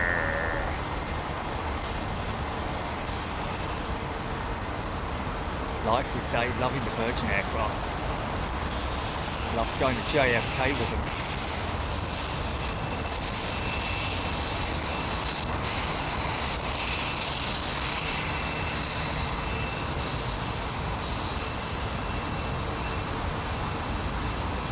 Preferring the cafe livery to Virgin. That's always nice to see the old Lufthansa livery. Over time, that will be phased out, ladies and gents.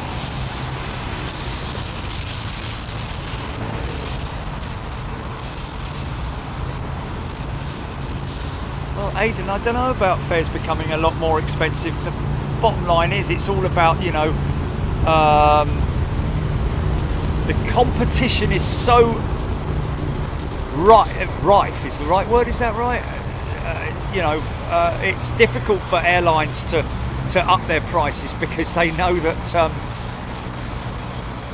you know, they're going to be massively overwhelmed by other airlines who've got cheaper or keeping their prices low. So I think it's all relative over the years. You know, everything will change in price and increase in price, and in some cases decrease in price. But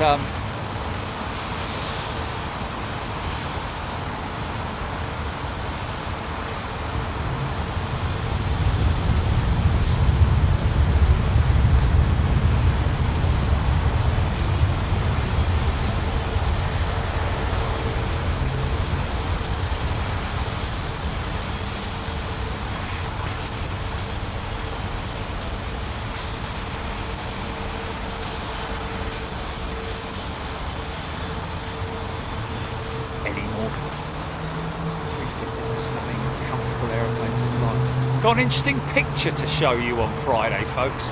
I'm going to tell you what it is, but it is a very interesting picture.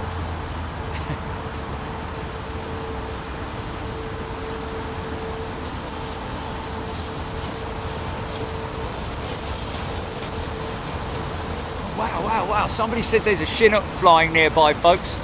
And look at that. That's a bleeding wrong. Waka, waka, waka.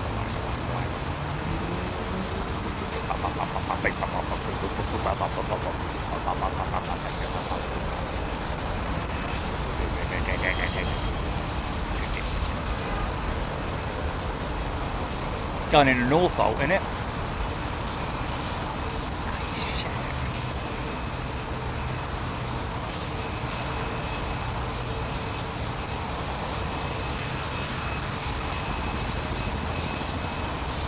Might be crossing here, you know. I think that aircraft was holding to cross the airspace. In fact, it was. It's now gonna. Oh, mate.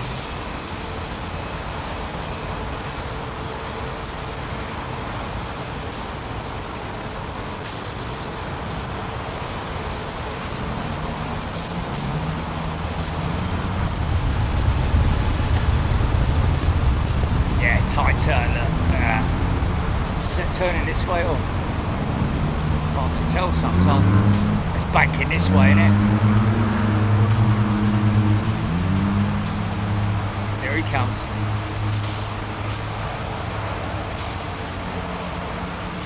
Yeah. Oh, hello. Not, is he crossing? Is he going to go straight over here? Come on, son. Okay, stand by for attack.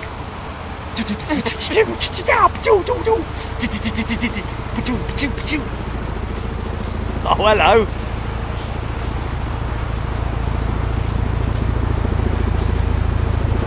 Oh, this is worth getting me sock wet for, mate.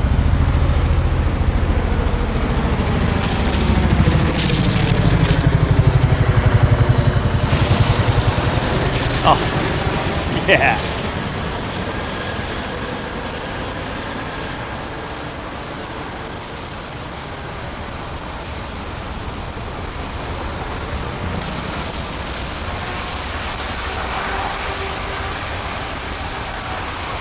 Yeah! Supplements. What's up? Supplements up.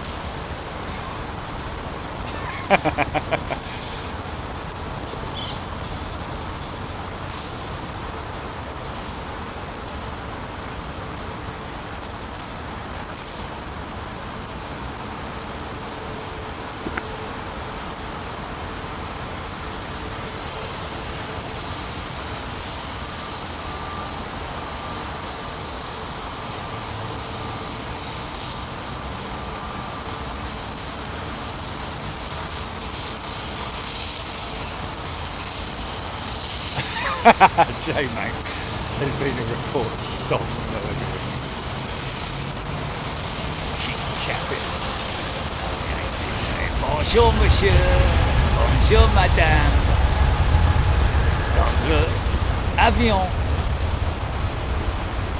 Yeah, beautiful avion. Look at the size of the blades on that thing, mate.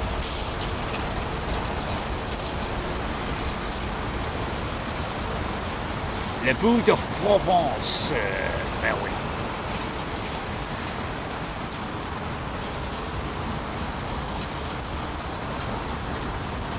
Freddie Lake saying the rear door was open. Did anyone else catch that? Got quite a 380 type back end on the old 220, innit? Look.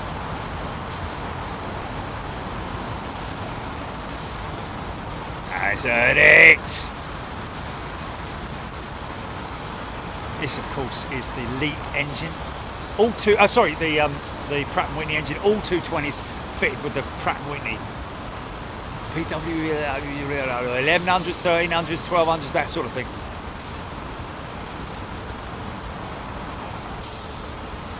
Rachel Van Zeller back ramp looked like it was down. Oh, if I'd have known that, I would have gone deep in on it, man. Egg beater fly SSC one, it is, isn't it? It is an egg beater.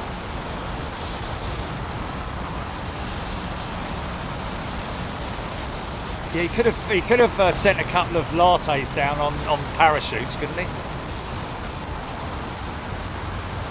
Russell Allen. I read somewhere today that Pratt & Whitney engine problems are down to MTU of Germany. Really? Kathy Williams. Let's just have a look at that.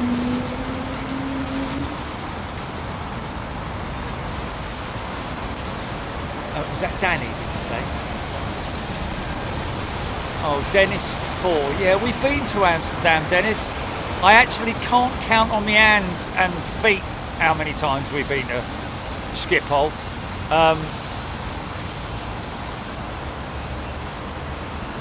Obviously more than 20 times. Hold on a minute, I ate toes. All MK. Oh, Gordon Freeman, yep. Not 43 shows, 14 visits at Schiphol. So we've been there less than 20 times, but we've done multiple shows. This is the LEAP engine. Of course, same engine as on the 737 MAX, except it's just an A variant rather than a B variant. I'm guessing there's different power settings and all that malarkey. Steph, we were there just before Anchorage, weren't we? Aidan Campbell, I guess you guys will never film from CDG ever again. We haven't filmed from CDG, have we? We haven't been to CDG. Nearest we've been to it is that air show, which was a bit of a flipping disaster and all. Well, it wasn't a disaster. People enjoyed it, and you know, but it was just the whole like, you know. And here's the wonderful aeroplane that I'm going to talk over as it's flying past me. Listen to that wonderful Merlin engine. Can you hear it? No, I can't.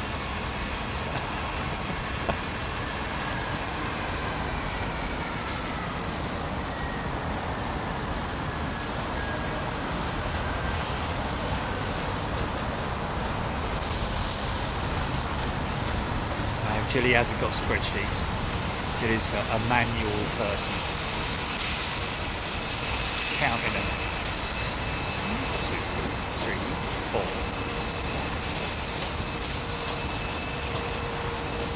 Oh yeah, the map, the tour. Is it? No, it's not on the tour thing. It's just the name of where we've been on the tour. Otherwise, we'd have to keep changing it every 5 minutes.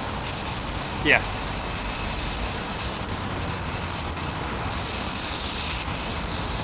Nick Gray, I hear a 767. You're absolutely right, Nick.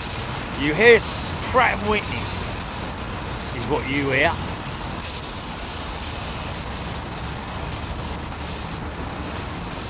See you, Kujro. Take care. All the very best to you, my friend.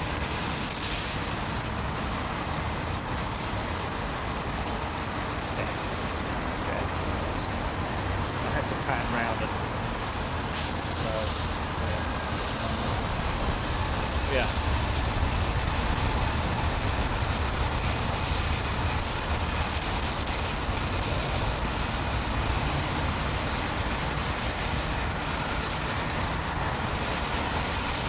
Look at the front undercarriage doors, folks.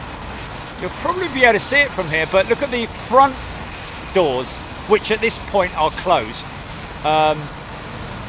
You'll see that they're not fully flush, if you know what I mean. I mean, what's it called? When you have to have everything in order, Julie? Something disorder. OCD. Yeah, my OCD on this 767 front undercarriage. Still don't know what the deal is with it, but look, see in the blue line there, see how they're not flush, they're not closed fully. What's that all about? It must be something just to do with, I'd imagine, when the gear is extended. I'm guessing that they close flush when it's the same with all 767s.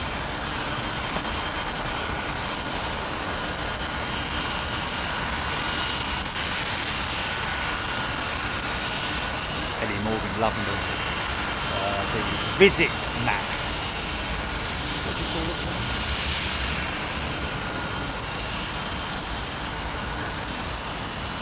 So located.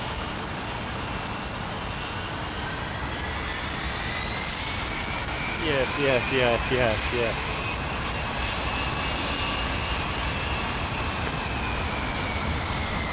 Wow.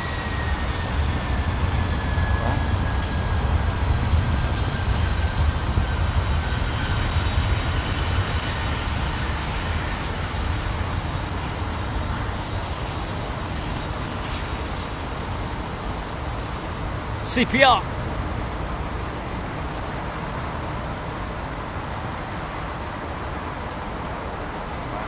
For what? Oh wow, yeah. Intersect.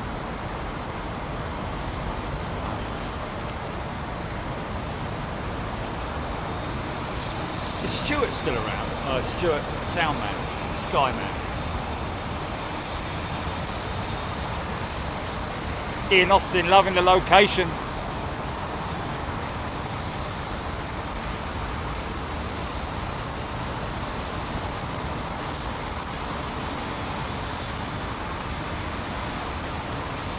Miles high, sound is like music.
Chris tuning in from LAX.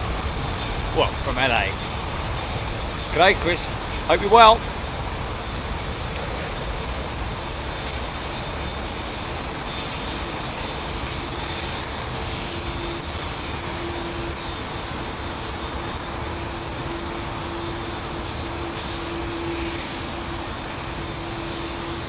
To anyone who's just sneezed,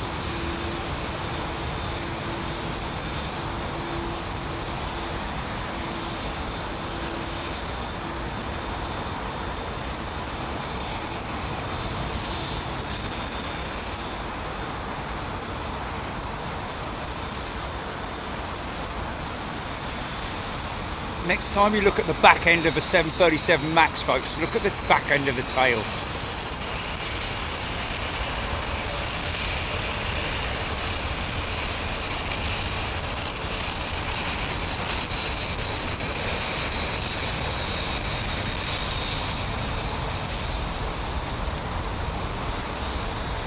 Yeah, but it's also great sitting there in the window seat when sometimes you hear the engine spool like, and then boom, he lets the brakes off. That's always a good one. And if you're in the window seat, you can sort of anticipate it better than if you're in the, you know.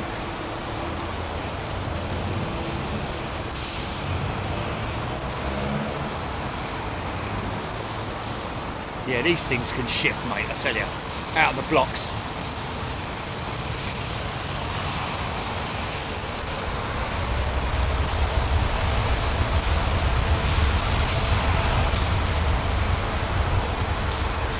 Wow, Jane Chapman, Superclass member for 5 years, 4 months and 19 days, Jane. Along with all our other Superclass, First Class and Premium members, thank you for your loyalty. Thank you so much. Cannot thank you guys enough.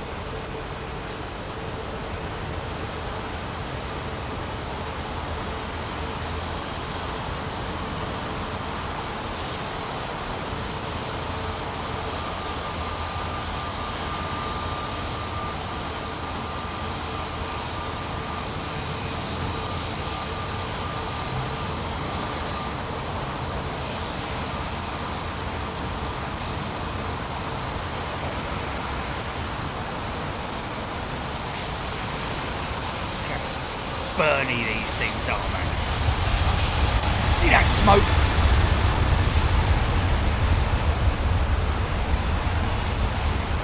Did you see that smoke, folks?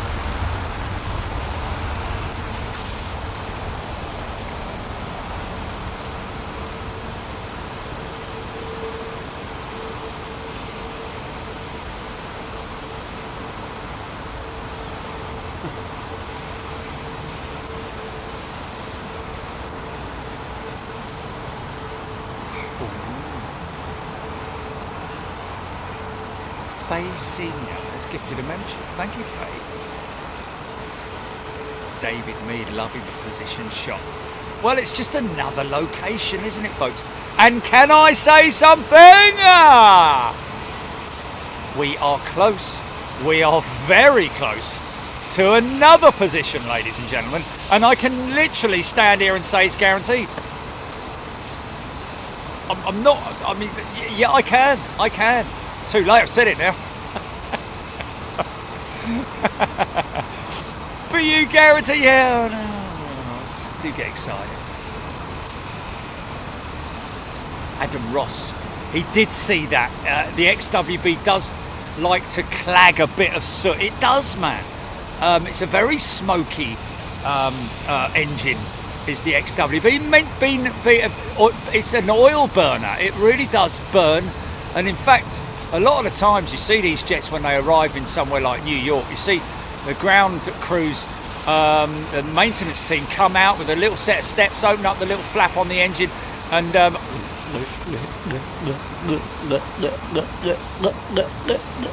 fill it up with about 3 litres of Texaco or whatever. Sometimes less than that. They literally have cans of this stuff and they just pour it in. There is an oil tank on the side of the engine. I think it's on the right hand side of each engine. So it'll be on the you know, the right hand side of the left engine and the right hand side of the right engine. These engines, when they go in, I guess they're handed, so to speak. Are they or are they not? I don't know, because they're generally made as a single unit. They're not made, I don't think, as a left or a right engine, if you knows what it means, like.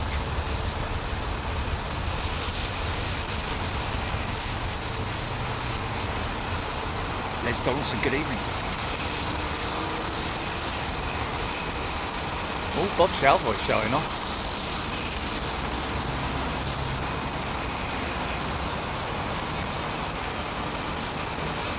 Oh, imagine that if it was on top of a McDonald's roof. I'd have to have a little, like, personal, like, string basket or something. Cut a hole in the roof.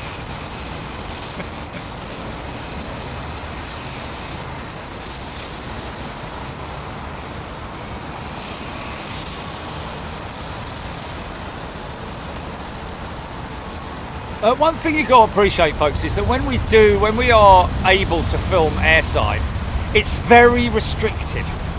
You don't just get like, right, you're airside, go on, help yourself, son, go on, off you go. Don't worry about anyone showing you around or making sure you just help yourself. You don't go wandering around all over the place. You are restricted, very restricted. I've been speaking with, is that a 767, 67 coming down there? No, 737 MAX. Nice. See, I saw that from a distance. See, you can quite, sometimes when you just catch it out of your eye, but that is the MAX, folks. Now, what is that? Is that the Ram, the Royal Air Maroc? G'day!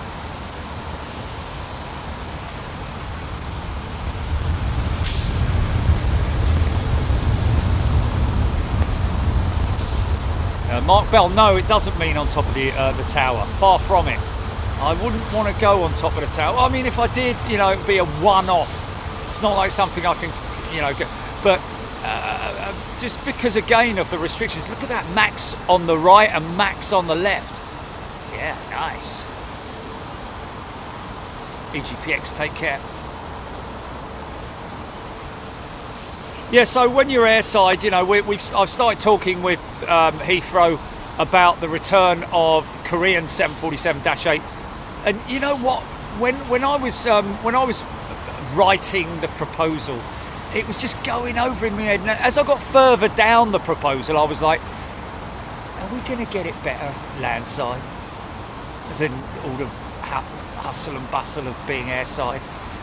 Because, you know, there's a couple of things that are quite necessary to doing it. One is, obviously, we need to be at the gate to receive it and then do the walk around. Then we would obviously need to brake whilst they load and refuel the aircraft and all that, get it ready for its turnaround, and then sort of like 20 minutes before it's due to go out, we'd go live again, blah blah blah, and then we'd have to, like we did with Air France, and like we did with Virgin Atlantic, and like we did with Air India, we would need to position ourselves on the field, on the takeoff runway, on the departing runway, somewhere along there, which works for them, you know. So it's not an easy job preparing for it, and sometimes, because I've been there, seen it and done it multiple times, it can become a bit of a like, would it have just been easier for me to stay landside and go and film it from wherever? Like, imagine it from here. Imagine the Korean 747 going out of here.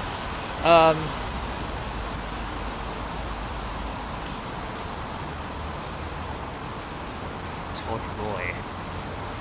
The size of that tail, yeah, the Qantas tail. I don't know why they don't call it a Quanny. I'm guessing there's a reason behind it, but it would be a kind of like, you know, who do you fly for? Quanny? I see it called that. It is the Ram, and that's the other noticeable feature of the MAX, is those scalloped engine cowls. Now that is a NASA design, folks. The scalloped cowls on the on both the Dreamliner and the 737 MAX, and the reason why they are on the 737 and the 737 MAX and the 787 is because obviously it is a Boeing product. So they allowed it to be included on the Rolls-Royce Trent 1000 so that they could offer the aircraft with both engine options with the same design, but obviously, you know, at the end of the day, again, that was another one where the airline / operator or lease company or whoever are responsible for purchasing the aircraft, like IAG order most of the aircraft for British Airways, amongst other companies that operate within the group. They will then decide on whether it's the Trent 1000 or the General Electric GEnx engine. Both look identical in terms of their makeup. Look at these engines, man. Trent 7000s. Isn't that beautiful, man? Architecture on that thing. All the different layers. The forward sleeve behind that, you've got those sleeves there are all movable, as in they are the core cowls. So those aft sliders slide back on their own, which then will then activate the reversers.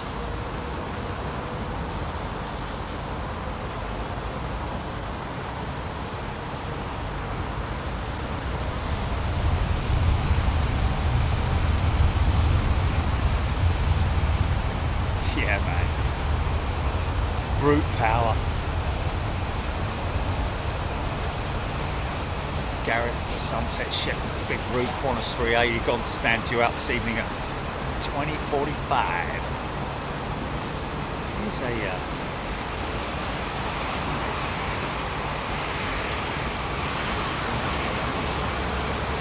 Mr. Singh, welcome to first class, Mr. Singh.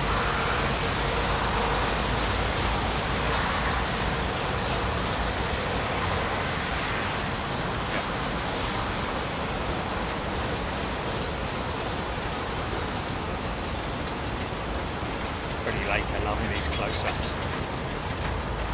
Mr. Singh is here. Mr. Singh, Hayden Campbell, Airbus A330-941 to JFK. So this is the Trent 1000 engine. We know that because it's on a Virgin Atlantic jet. We know that all Virgin and BA's jets are powered by the Trent. Again, another engine manufacturer that had issues with the Trent 1000, but mostly dealt with now. However, let me just get that bank shot because that's quite tight.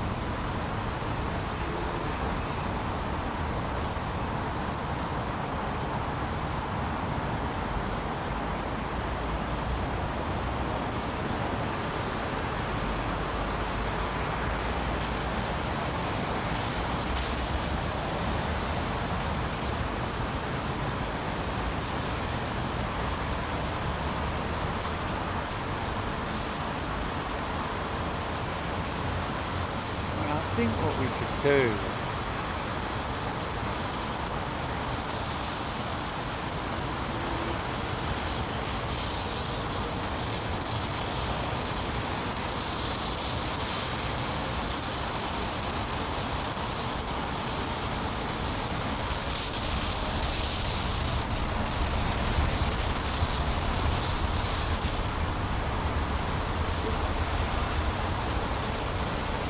Oh yes, yeah, sorry. What you're like, oh, Augusta goes out. Hey?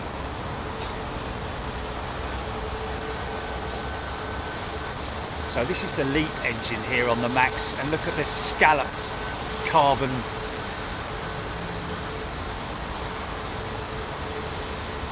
So that's the LEAP engine on the Max, which has the scallops. Airbus doesn't have it, and to be honest with you, I'm quite surprised that that they did include these scalloped cowls on the Max. Maybe that was all designed and developed whilst it was in its prototype stage, because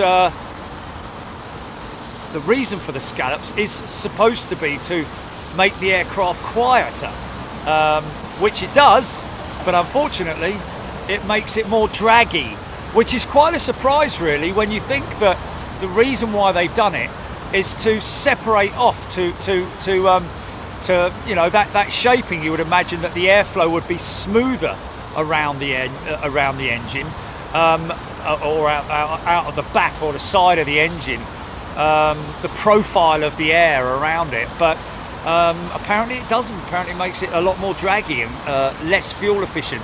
And there you see the split scimitar winglet on the Max. I think it's a thing of beauty myself. I love that. I love that winglet because it's a big wing. Look back at the old 737s, folks, and look at the length of the wing. Look at the old 300s and even the 100s. Go right the way back to the early variants of the 737, and then look at this thing and look how big that wing is compared to the old ones.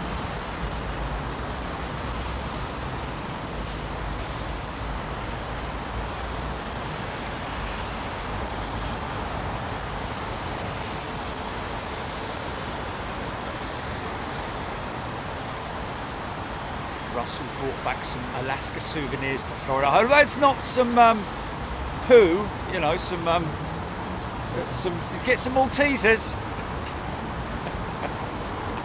I did. Jilly got me some.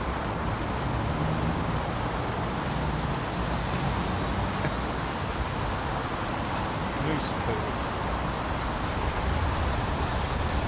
It's a very funny poo for such a big animal. You know, a horse goes slot, blang, bop, bit. You know, a cow goes slot, bang, bop, bit. Whereas a moose, which is massive, goes boop, boop, boop, boop, boop, boop. Or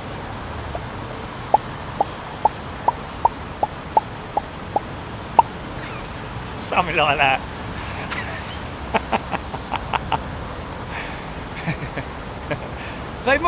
They're more like sheep's droppings, aren't they? They're like droppings, they're not poo. Oh, anyway, whatever. Sorry. Steph used to like Maltese.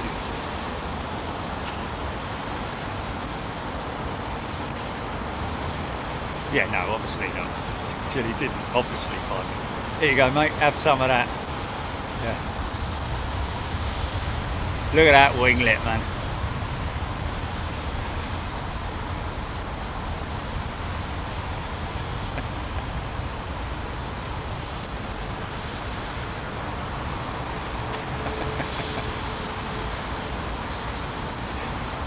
And there's another one, look. So remember what I said about the 787 back end? Look at the difference between the older variant, the NG, versus the new 737 Max. If I can get it in focus, thanks, mate. Look, no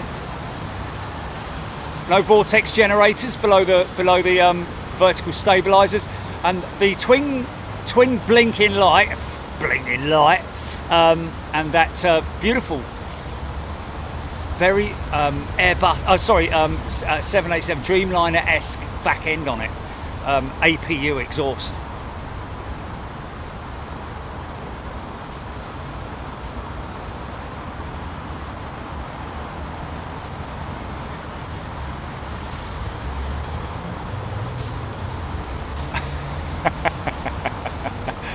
Well, you never know, Scropey, if you get ever asked. You know, it might come up in a pub quiz, you never know.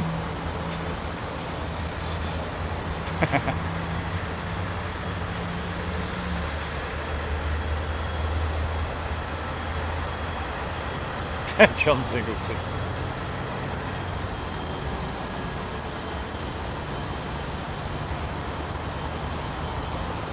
Yeah. Yeah, that is literally how random it is. Oh, Michael McEwen, CN Max, nice reg, yeah. I like that. Tony Seven Crystals, what do you call that winglet? It's called the split scimitar winglet. First developed way back with the MD-11, which was obviously a McDonnell Douglas / well, Boeing. It was actually a Boeing design, that split scimitar winglet. I'm guessing that was something that was added, obviously, with the stretched variant of the MD-11 before Boeing ran out of ideas of what the hell are we going to do with this flipping thing. And I think we've wasted enough money on it. Let's stop producing it. Oh, really? Yeah. And then obviously they carried on the scimitar winglet with the Max, which was interesting, wasn't it? It's interesting that they did utilise that, but it wasn't the first time they developed it, was it? I'm guessing did they experiment with it? Would you say on the 737 pre-Max, the 800s and the 900s?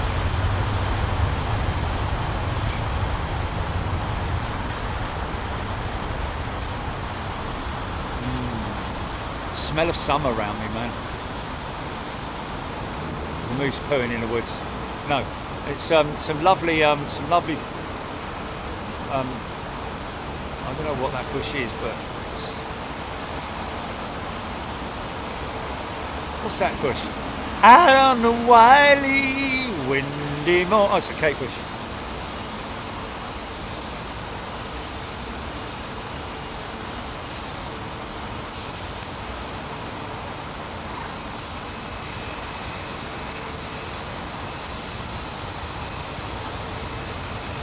Aidan Campbell, nicely copied and pasted, mate. The split winglet configuration with the addition of the scimitar tip spikes further increases the wingtip vortex, core radius, and better redirected the flow to reduce the induced drag.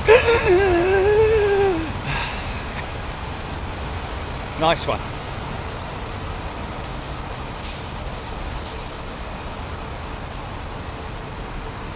With the addition of scimitar tip spikes. Now that's interesting, Aidan Campbell, because that is what the Max does not have, are the scimitar tip spikes. The older wing split scimitar winglet on the pre-Max models does have that spike. In fact, I've always called it the flick, haven't I? But what it is the scimitar tip spikes. There we go. Thank you, Aidan. I'll forget that, of course. Oh, he's a bit worn out, isn't he? Has he been in a fight or something? You're right, son. Bit battered and bruised, isn't he? Someone giving a smack in the guts there, look.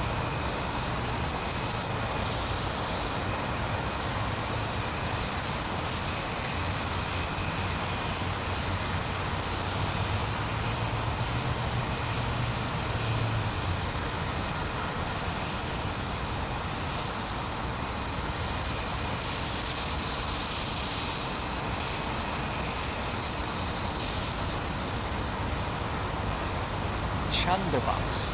Aidan Campbell, wing on the tail is the horizontal stabiliser. Well, in all, without wanting to, sound a little bit pompous, but Chunderbus, the wing on the tail is he's right. He's right. The tail is the empennage. You've got a vertical stabiliser, and the wing part that looks like the wing. The sticky out bits on the left and right, that is the horizontal stabiliser. He's absolutely right. And then you've got the vertical stabiliser, which is the tail, which is like the rudder on sorry, not the rudder, but the thing under a boat, the keel. No, not the keel. It is the keel. Is it the keel? The thing that sticks right down. Sometimes they're really massive on huge ships.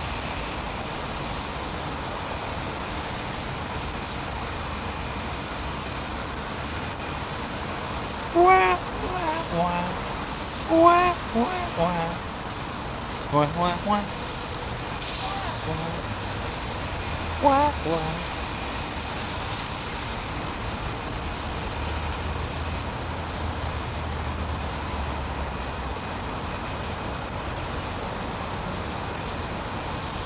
Tony 7 crystals.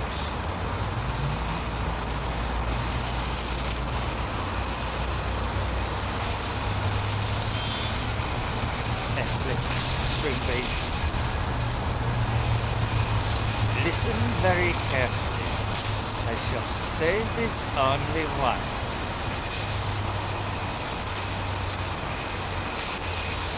Thanks, Jill Watkins. Take care. No, the rudder is the steering mechanism. The tiller. Oh yeah. No, the tiller is what moves the rudder. Oh look, what's the matter with him? Look, he's got a big patch. Look at that, it's peeling paint, mate. They've painted over it. That's had some paint peeling issues on that aeroplane.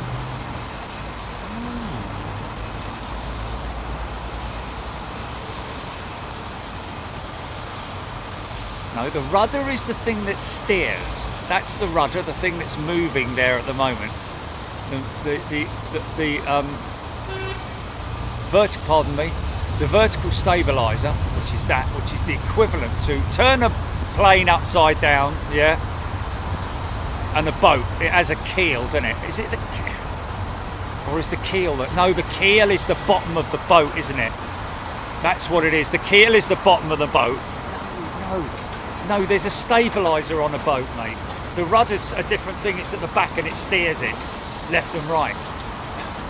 The bottom of the boat is a big stabilizer to stop it from turning over.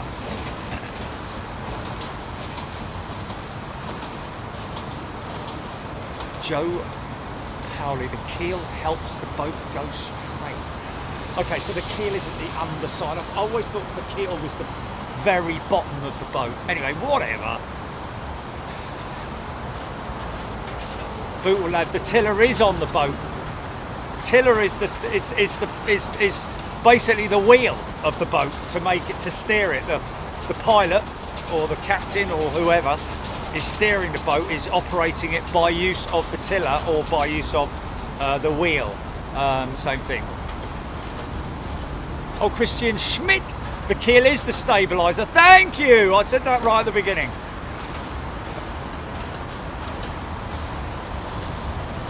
Okay, Ashay saying it's the centreboard. Yeah, I'm guessing there are. There we go, Screaming Emu. The keel is the big thing on the bottom of a sailboat. Yeah, so basically the same as the vertical stabilizer on an aeroplane. If you don't put the keel on a boat, it'll float for a bit, but it'll eventually tip over because it's got nothing to stabilize it. You see, some have two keels, don't they? Some boats have two keels. This is Brussels' new livery. This isn't. Have they still got that one that's? Oh yeah, they're going to do a special livery with it, aren't they? It does look like a shower curtain though, doesn't it?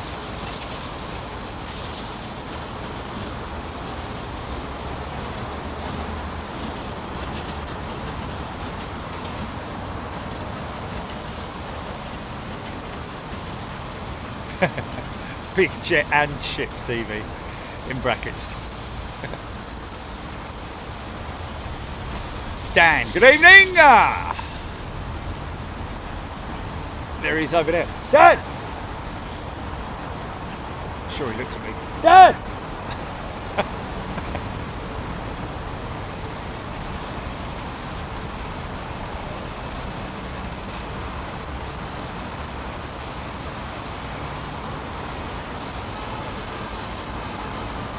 Clive Sinclair can also be called the dagger ball. Oh, kind of missed that. That would have been a good one to catch.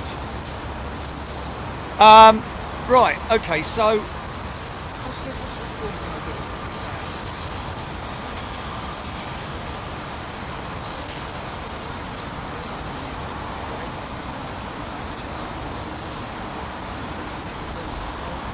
Just means that we have to play that quiet. Okay, just.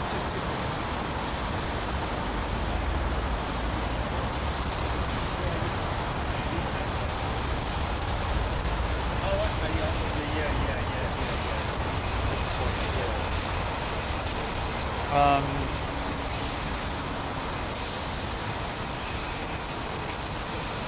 guess we could do that, couldn't we? How long till it all go?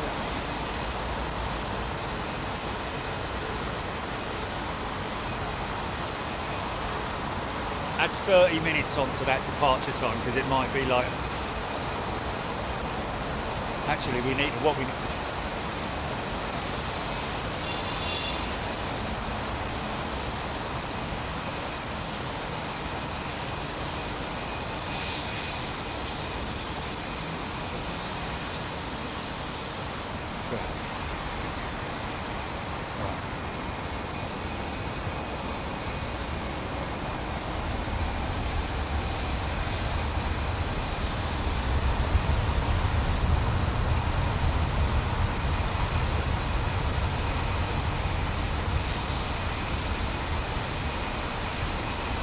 Oh, did he? Oh, did he like that? Oh, that's funny. That's brilliant. Oh, he must watch it then. He must watch it. He's obviously a fan of his. Yeah, that's brilliant, man. Look at the weeping on that door, man. That's from condensation building up on the fuselage. When it lands, obviously the fuselage creates this condensation that literally drips off of it. And if you've got any grubbiness or grime around the hatches and stuff,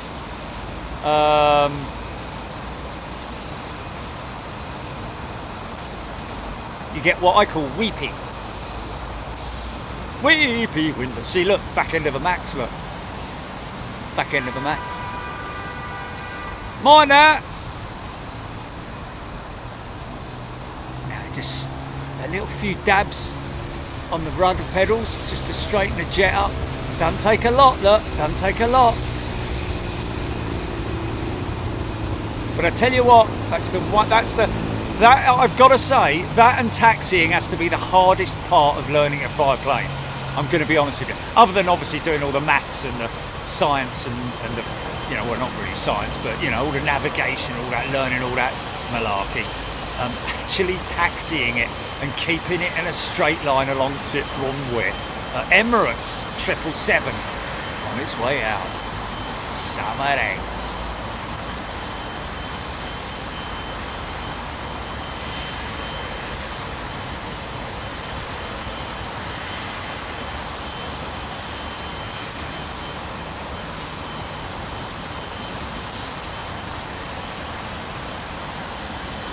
Someone's happy. Although there's a little bit of a wry sort of like look about him, isn't it? It's like, I don't know yet. I'll let you know in a minute. He's got a bit of a blocked nose, Jelly. A bit of a blocked nose though. He's got tissue on his nose.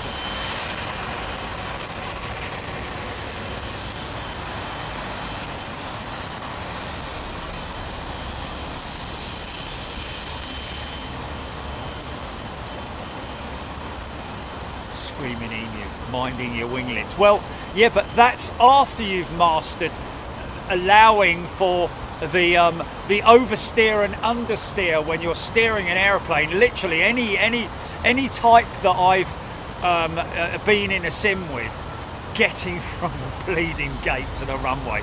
It's like and when you're on the runway, man, because the thing you need to do is you need to perfect your skills. There is definitely a skill to taxiing these things, 100%, man. Some pilots may be so used to it now they don't really maybe remember that. Maybe they just got it straight away, but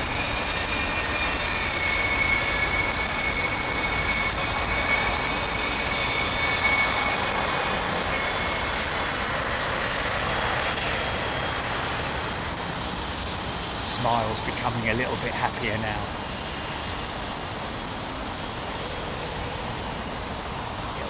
Little bit. Oh, there it comes up. He's looking down the runway. Oh, the smile's coming back, look. Oh yeah, here we go now. Watch it get really happy. Watch it get really happy. There. Whee! I'm going flying, mate. I'm going flying. Look at that. Really happy there now, man. That is so cool.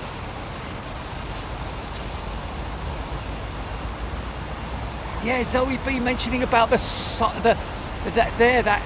year, it was a Delta jet, wasn't it? 767. The slide departed the aircraft, so that means that the slide must have been activated, which is a separate panel underneath the door. So you don't have to actually open the door, but the slide was activated, and obviously it flew off the aircraft. I'm just surprised that, was there anybody on board that aircraft that heard it? Because can you imagine? I mean, was it the front? It must have been the back. It must have been from the back of the aircraft. If it was the front, then I'm just saying those people were lucky, man. Because if that thing had got caught on, well, I mean, you know, it could have got sucked into the engine, which would have been a massive failure of the engine, that's for sure.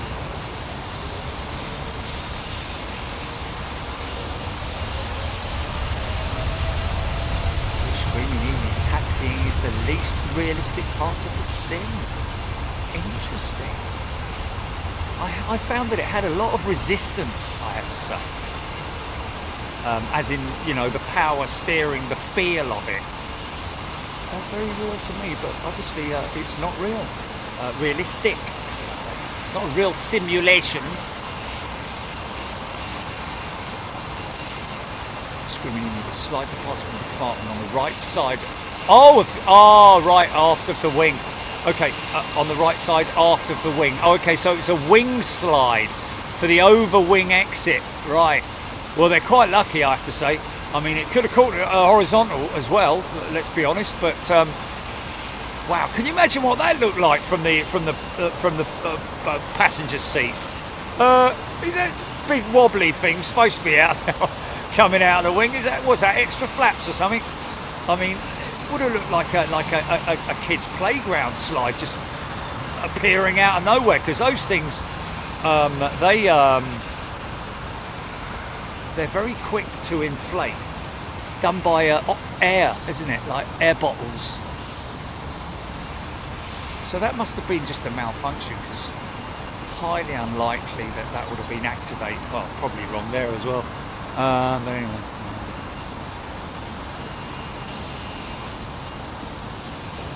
Todd Roy, they found the slide. Yeah, but the irony of them finding the slide, folks, get this, is that it was found in the backyard, literally, which this fella who's a lawyer, but apparently he's suing Boeing over the MAX incident, whether it's for a client or himself or what, I don't know. But the irony that slide got washed up on the shoreline at the end of his garden. Nice.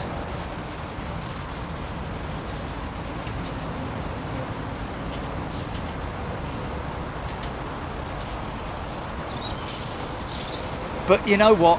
It might well be the fact that it was a Boeing jet. It's nothing. Yeah, it's funny, isn't it? Because everything always goes back to the flipping MAX incident. The most recent one, that is, you know, the door incident. Everything keeps going back to that, and it's got nothing. There's no relation to that whatsoever. That is literally likely to be a maintenance issue, a faulty lock or something like that on the jet. They're old aeroplanes. It's nothing to do with, you know, the MAX. It can't be rolled back. But in the article that I read, it said about the slide, it was talking about this, it was talking about how old the aircraft, and of course this doesn't help Boeing. There it goes, starting, you know, the recent issue with the 737 MAX door blowing off, like we don't know anything about that. You don't need to keep repeating it, mate. You know, flipping it. All such blimmin', you know, the media, they're this right old bunch of idiots, aren't they, sometimes? Got the wrong, look at that, 350. Bang, 350 and 777 front end right in your face there. I did stop that, by the way, Jilly, in case you suddenly freak out. Oh, wait a minute, it froze. David Petts, Boeing cannot catch a break at the moment. I think it's terrible, you know. I'll be honest with you. America, you know, well, American media, shame on you. You should be supporting the Boeing as an operation. You should be going in there and creating some good feeling vibes for Boeing and help them. I mean, you know, okay, they've had the problems. We know there's been issues with, but they you know, with their upper management and all that. But they are trying to do something for it at the moment. And let's face it, you know, it's just they literally, like he says, they cannot catch a break at the moment. You know, because everything that happens, they're under the flipping scrutiny, aren't they, of the Boeing Max. It always goes back to the Max issue, which is, you know, terrible. Dreamliner will always sensationalise stuff. Yeah.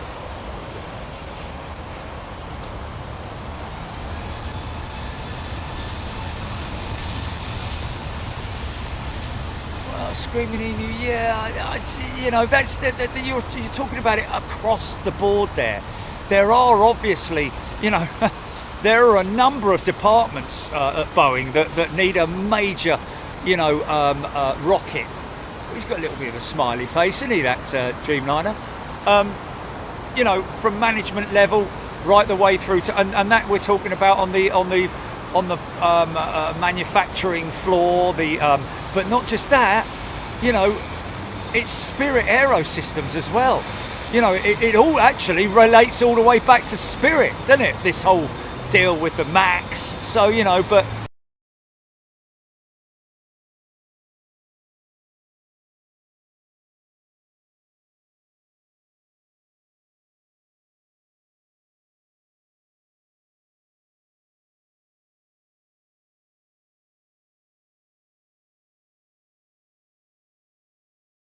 they're sort of like,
sniper got Jerry.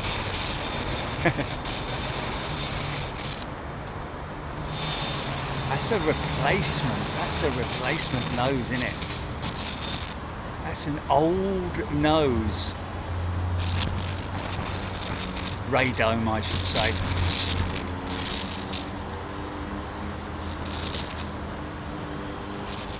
I'm giving it all I can, Captain.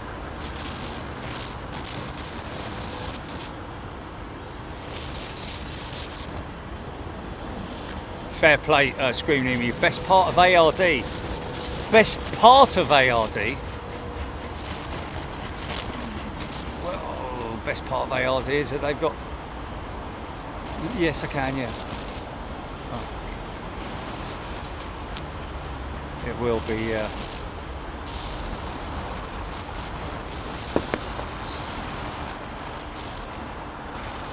What do you want me to do? Reboot it or reboot the mic or? Reboot the mic, or what are we doing?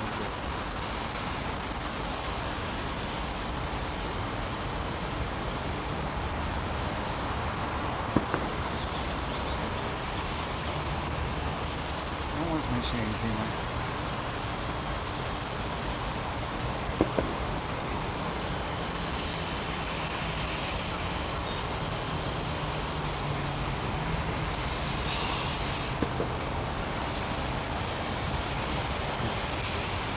Yeah, Jack saying there might be a crackle in the audio. Let me just reboot the audio. Stand by, 2 seconds.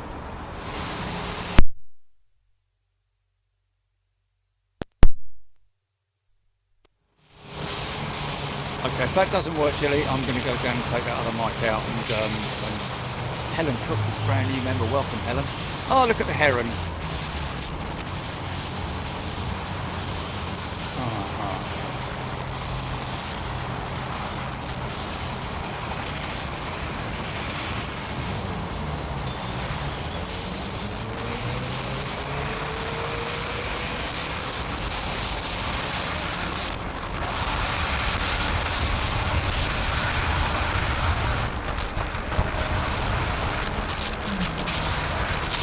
Landed in the middle, and he.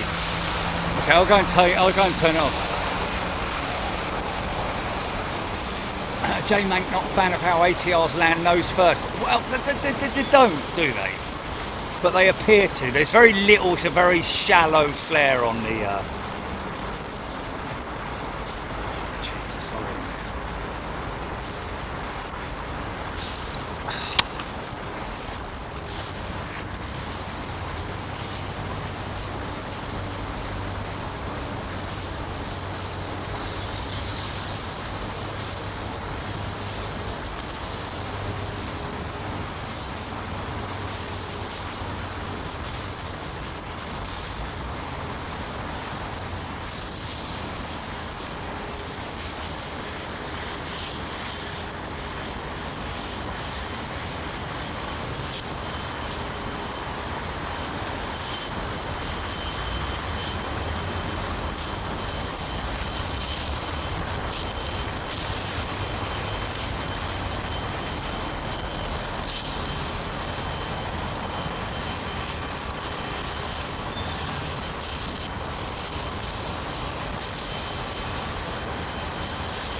Sorry, folks. So still doing it, yeah? Still doing it, is it? Still having a...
Oh, now it's come on. Now it's bloody well come on, isn't it?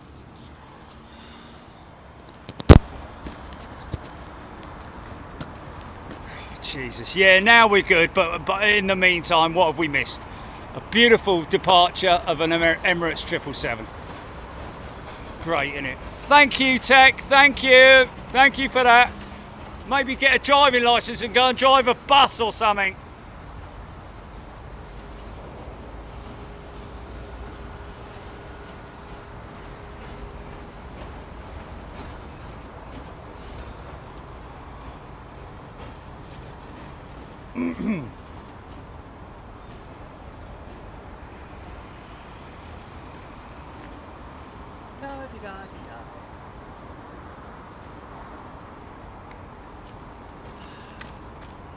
So anyway,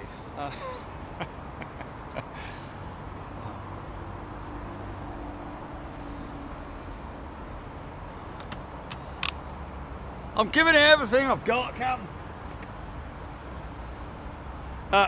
Captain, what is it? You know, I said I'd given it all I got, right? Well, I just noticed. I know I've been saying it for about 10 years now, but there's a button down here that it says give it more on the top of the button. So actually I can give it more, Captain.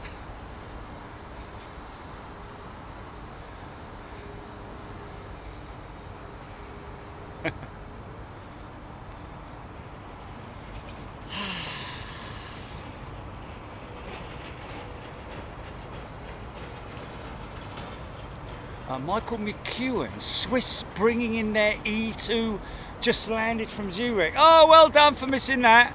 Well, actually, we'll probably get that going out. They turned them around pretty quick, didn't they?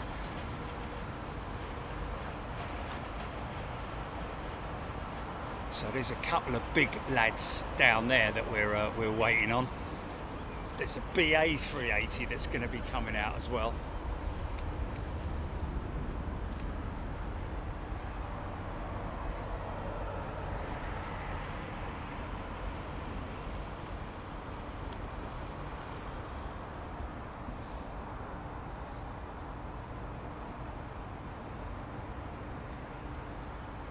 Park house spotting, sorry mate.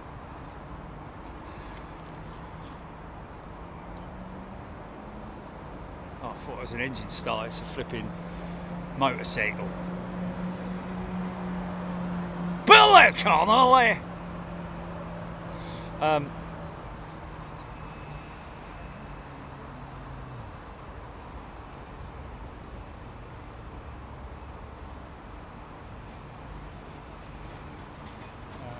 And then I'll just obviously walk down and pick it up off of you. Yeah.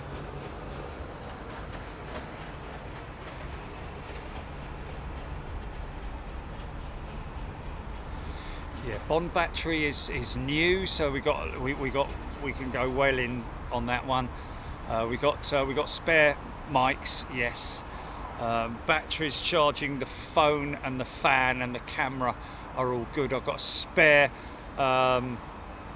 block, charging block. So yeah, we're all good. Can you bring my teddy and a flannel, please, for me to hold up against my mouth so I can, yeah, my comfort flannel that I can suck on. Yeah, bring to Steve right in the afternoon. Bless him. Of course, it's not Steve Wright, ladies and gentlemen. It's the Shonar Tori, I'm guessing. Or is that the name of the plane? I don't bleeding know.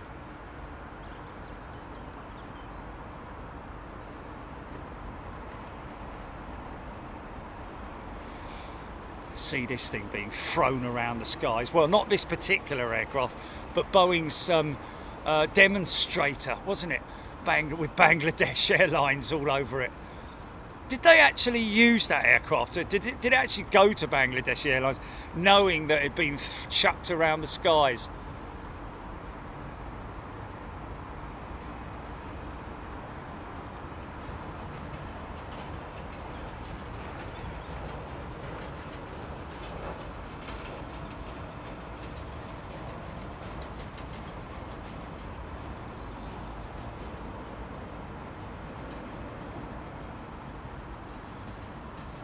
Who's that then? Oh yes, yes, yes, yes, yes. Watch the flapper on here. Look, watch it go down and then back up slowly to the neutral, then a little bit beyond neutral, then settle down to neutral. There you go, a little bit beyond it, and then settle down now, settle down. Come on, settle down now. There's a good lad.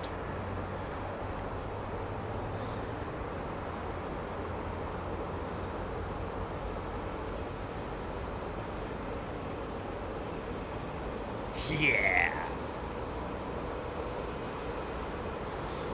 Oh, Fly SSC. I remember when Boeing brought the Biman 787 to Farnborough.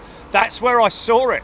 I've actually got that display on our feed. We've got a video of it, literally going vertical and almost going way beyond the bank angle. I wonder if the display, whether they turn them off or what, but they must have all the bells and whistles going off in those display, big commercial jetliner displays, like bank angle, terrain. Runway too short.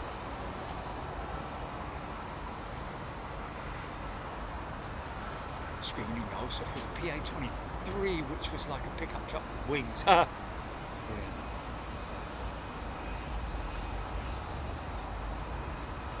Is that Poseidon, PA? Or is that just, it's quite comfortable when I change ears.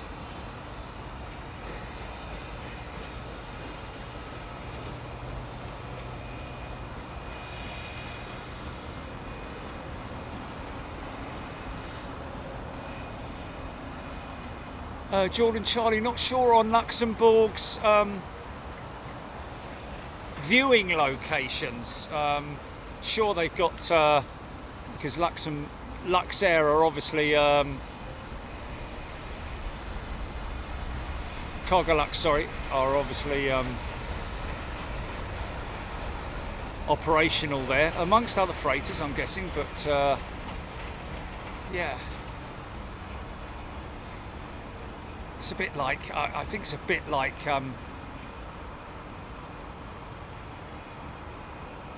Cologne, is it? Cologne with just that one terrace in it. Oh, look at this old thing, look. Well, I say old thing, but look at the she's got a poorly engine cowl, look. It's got a plaster.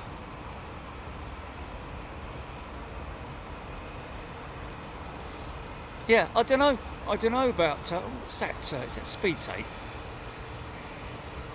No, can't be, that's a maximum line pass notification thingamajig.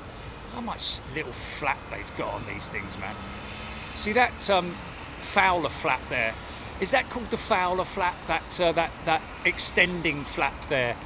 There are other names for them as well. There's another name, I can't remember it, but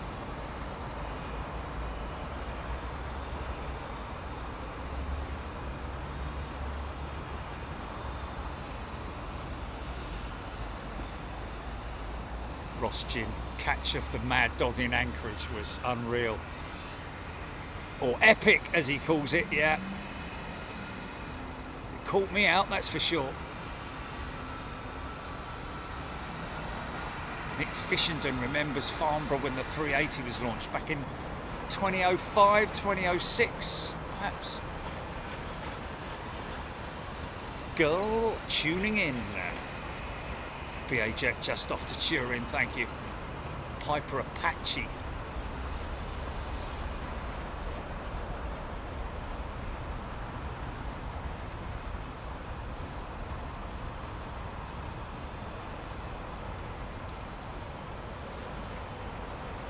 Wow, Fly SSC. Lots of pictures that time was on board on static with the Boeing chief test pilot, yeah. Mr. Rigsby, what does the barrel roll warn? Well, yeah, that'll immediately come up with bank angle. But you know what? I think these modern jets have a maximum bank angle built into them. I think they will resist going literally 90 degrees, so to speak. You know, wings perfectly vert is. I certainly think the Airbus has got that built in, hasn't it? I don't really know. Here's a Swiss A320. He's just coming, isn't he? Yeah, that might be. Are you on your way, Jilly? Oh, okay. JJ Jacks. Jerry's playing JD in the reg, was there? Oh. Nice AG and 320 Neo sitting there, purring away with her Pratt & Whitneys. Aaron Thomas, 2011, 2012, and the 787, yeah. It probably was 20, well, because we caught it, we started in 2016, didn't we, Jilly? So maybe they brought it twice, I don't know, but it was certainly Farnborough 2016 or Farnborough 2017, 2018 maybe even.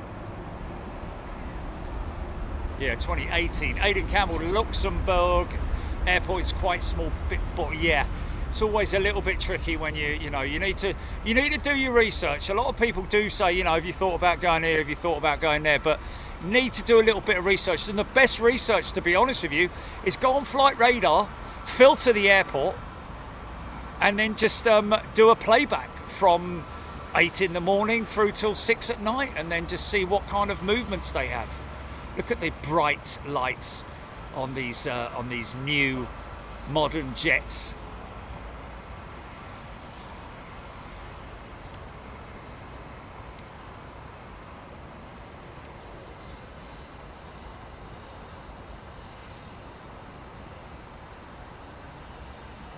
W.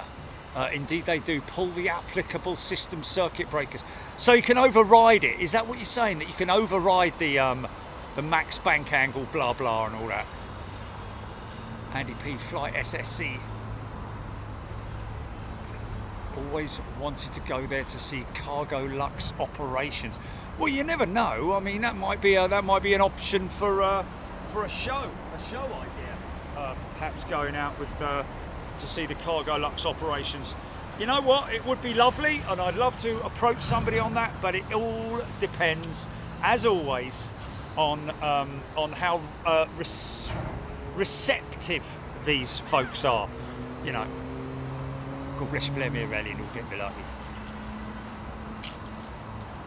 Screaming Emu barrel rolled the E190 Sim and the CRJ with the motion off, of course. Yeah. I guess that's just hard over, isn't it? It's just hard over, isn't it? And then just let it go. You have to have like quite a lot of power. You'd have to have quite a lot of momentum to do a barrel roll, I would have thought, wouldn't you? You definitely don't want to lose speed through the process.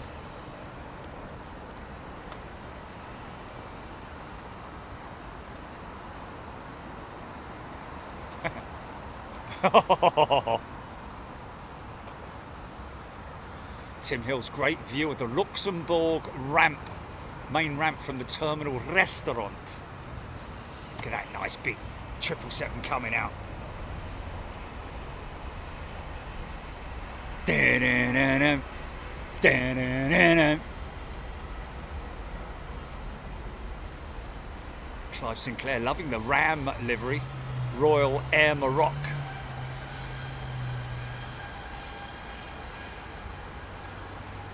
Screaming in me, you get a bank angle, sink rate and overspeed, and then you're level again. So the overspeed, would that be the stick shaker that comes into effect there with the overspeed? Or actually you get the alarm, don't you? You get the overspeed alarm, I think. Depends on what aircraft it is really that you're flying, I guess. Oh, screaming at me. Double slotted. There we go. The double slotted flap. I think it's the 321 that has the other. Actually, it might be the Fowler flap. See the air conditioning. That's the intake for the air conditioning unit there, folks. If you're standing down on the ground near a Dreamliner when it's stood at when it's easy for you to say, when the systems are all live, it's a very noisy environment down there.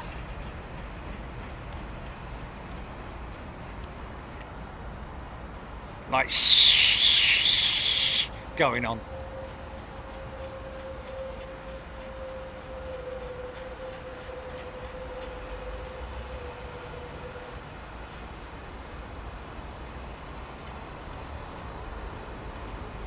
Debate had a few weeks ago somebody here about engine cowlings. Yeah, the engine cowls are split cowls, aren't they? It's not a one piece. Most certainly not. The only piece that's one piece is the leading edge cowl, which is the nacelle, the engine nacelle, the forward leading edge cowl.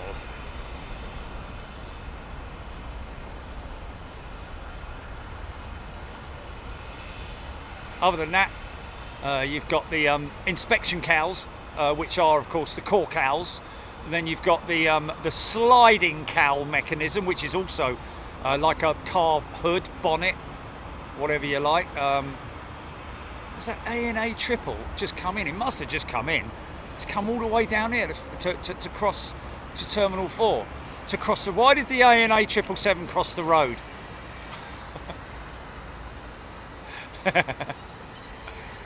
Because he wanted to go to Terminal 4. Yes, he did.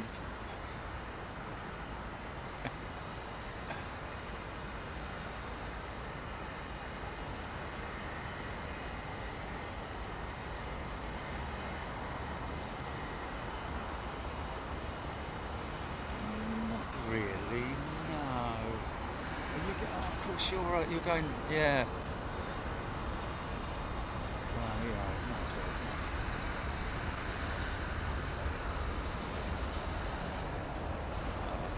Wrong. Yeah. Aidan Campbell, we all love the Dreamlifter now. Oh, we've adopted her. Oh, yes, we have.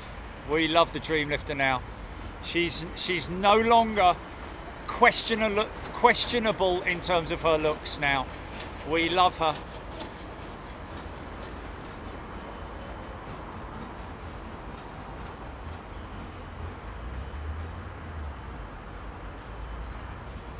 Diesel 1.3. So that A&A triple. I'm guessing yeah, A&A's come out of 3, hasn't it?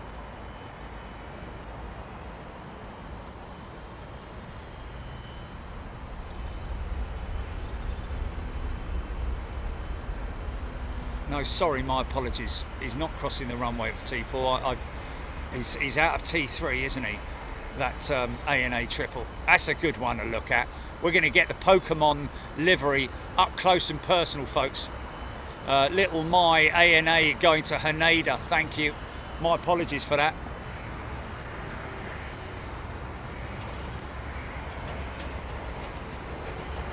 Let's call her Weird and Wonderful, Steph. Fly SSC always loved the Dreamlifter from the beginning.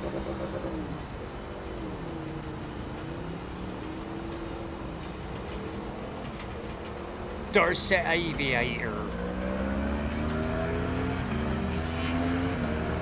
Little 380 back end on her, look.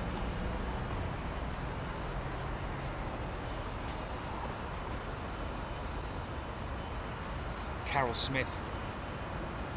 Love the Dreamlifter. Thanks for showing her to us. Well, let's thank Boeing for them putting it on the schedule for Anchorage for us. Lance D, a fighter look about her. Yeah, it's got a kind of, well, I kind of call it. I've always called it a little A350, really, the A220. It's got a little, got a bit of a 350 look about it. The cockpit, anyway. What's that, GP? Oh yeah, of course you've got to go to the thing from first. Yeah. Ages, isn't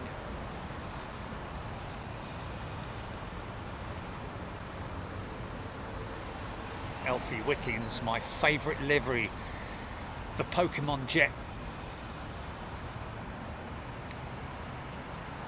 Screaming Emu 727, 737 also have Fowler flaps on the inboard leading edge. Wow. Barbara Siegel. Hello, Barbara. A brand new member on Big Jet TV.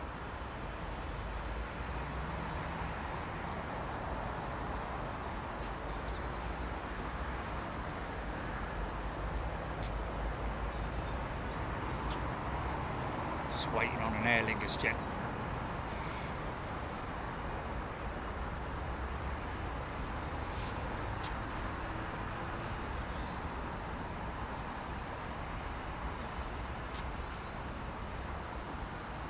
You're Palpatine.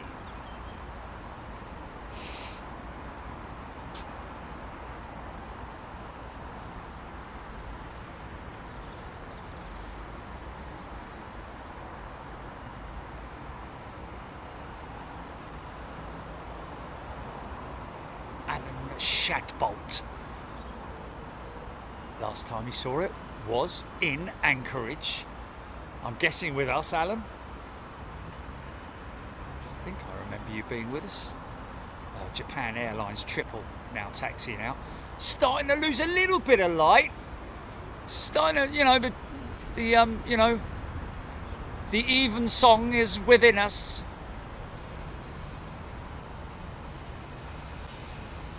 But well, I'd love all the oddball jets. Variety is the spice of aviation. Indeed it is.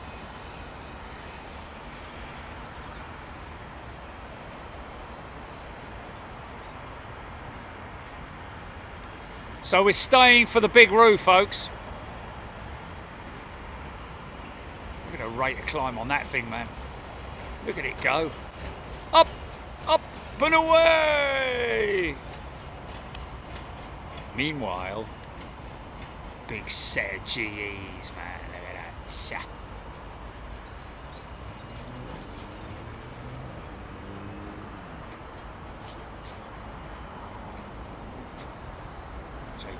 Saw the A380 turtle livery last month in Narita. Captain Marnie, sorry. Captain Manny, no, he's Captain Manny, isn't it? Sorry. Flipping heck. It's not Marnie, it's Manny. Sorry, Captain Manny. My apologies. I think it's because it's got I think I know, maybe I used to know somebody in South Africa who was called Marnie, and that's how his name was pronounced, Marnie, but it's Manny. Sorry, Captain. He's gone the possibly, yes.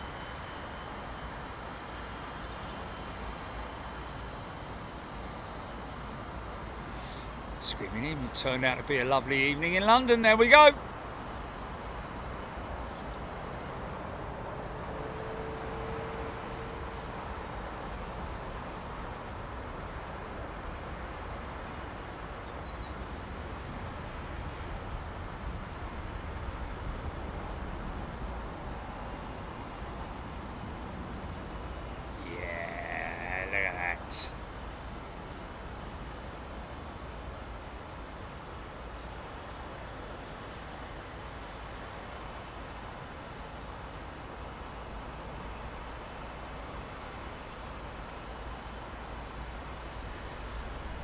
Yeah, you can see them lay on the power when they just send it.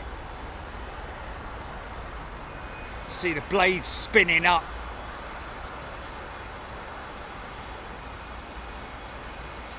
Clive Sinclair like that. Paid for gold automatic plane wash. Whereas the one behind it definitely didn't. And it is amazing that he put that thing for a plane wash. Anyway, I'm going to go for this, sorry. You can hear the hum of those Trents, man. Ross Gin, is it mostly overcast in London throughout the year? No, mate. It's... Give us a bit of a chance, flipping heck. Overpriced vegetables, flipping everything we've got to pay double for now, and now we can't even have any sunshine. We've got to pay a premium for that and all. My sunshine bill came today, 3 times what I paid last month. Sorry. Oh, look, we've got the China Southern Jet sneaking out just before it. It's a good livery, isn't it?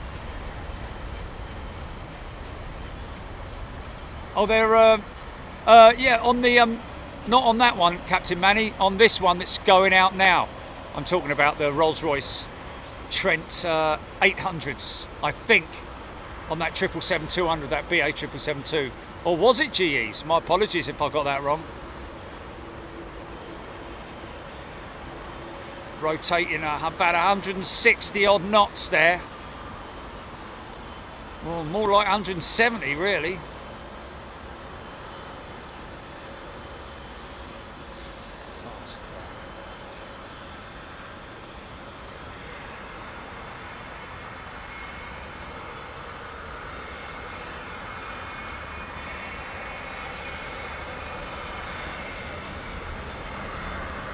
Oh, look at this thing.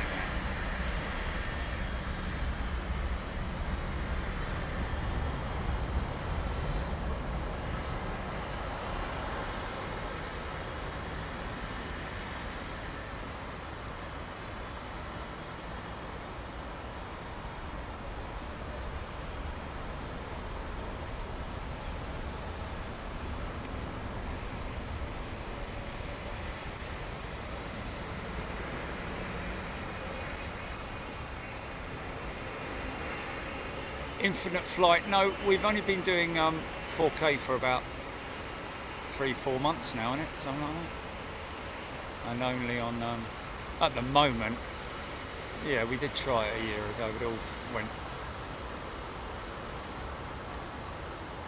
bazooms up.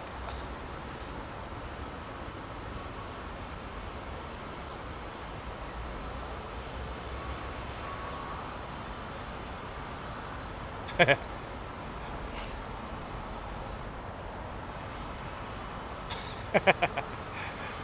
think she's laughing at the snooker. What are you laughing at?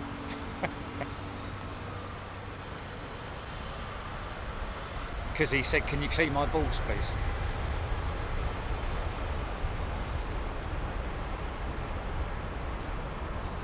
Lana loving the livery. Mrs. Fluffitch. Gareth Sunset Shepherd. 14.5 years old, that 777.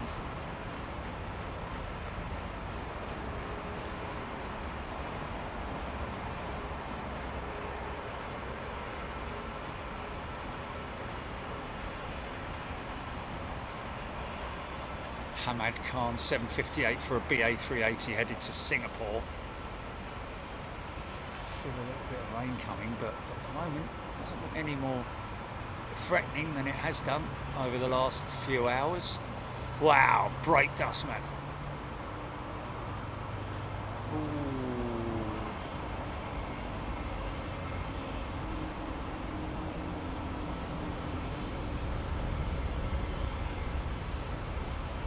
Yeah. Runway lights have now been activated. Plan to stick around for the ROO, folks, the big ROO, which should be going out in around about 20-30 minutes, something like that. Should I walk up to the junction now, Jilly? Shall I leave it locked on here, folks? Do you fancy that? Are you all right with that? Oh dear.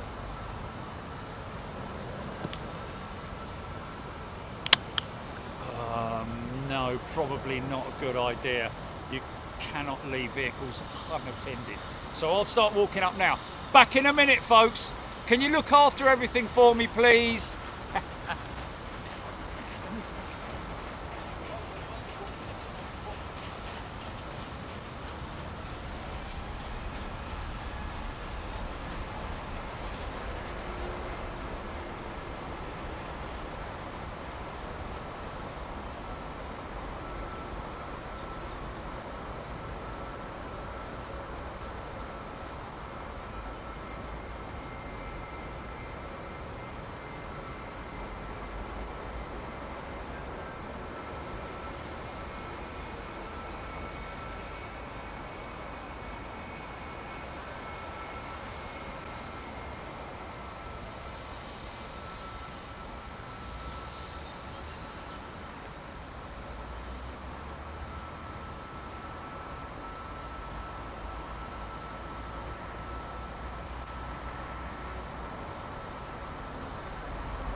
Right, I'm back.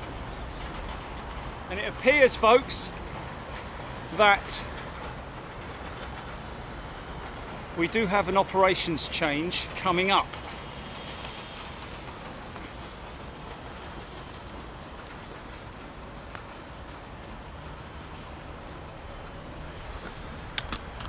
Excuse me, sorry, wait a minute. Right, you're right, you lot. I've got you, I got you, I got you.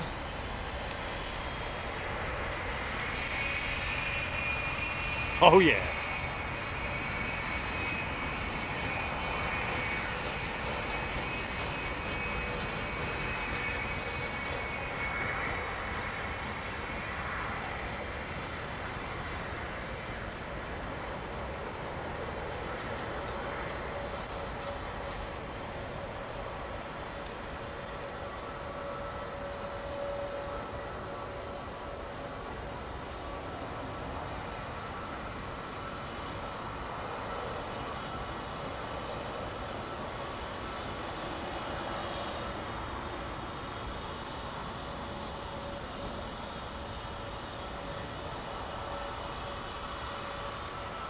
The Subaru, like that. Crikey. Swap shop. Do do do do do do do do do do do do.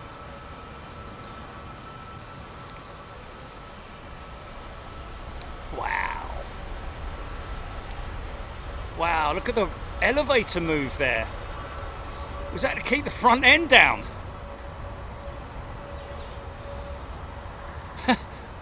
Is that a little bit of a sort of like almost anti-wheelie mechanism? Only joking, of course, but Michael Rosso, love this location. Reminds me of the Manchester, nice and close up, yeah.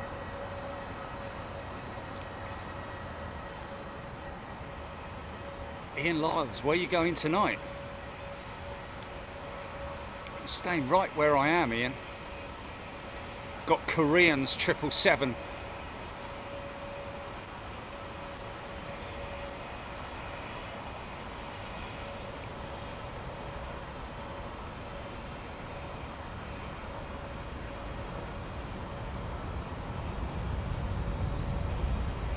Stoneman, JD Stone. Looking forward to flying the ANA 777, on a 777, American, sorry. In August, blimey, it's long. No, it's not that far off. Taking the northerly route.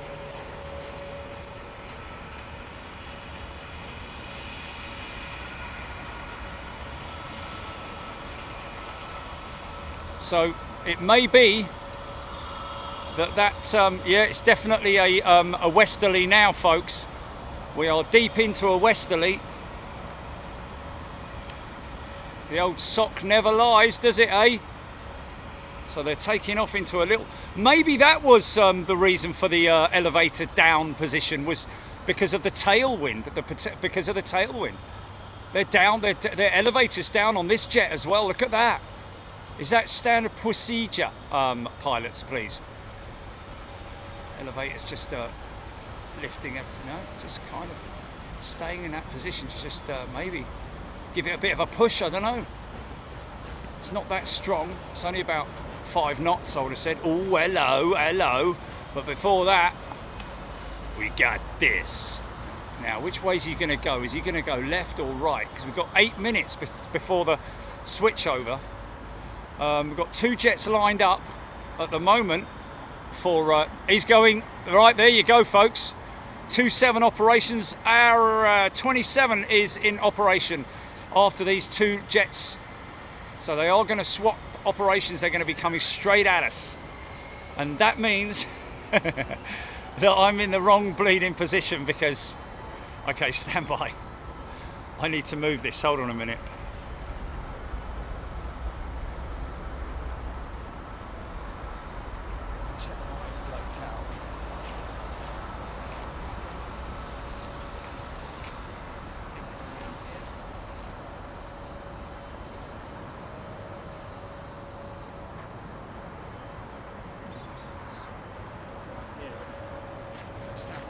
Going to lift you up. Oh, nice Qatar.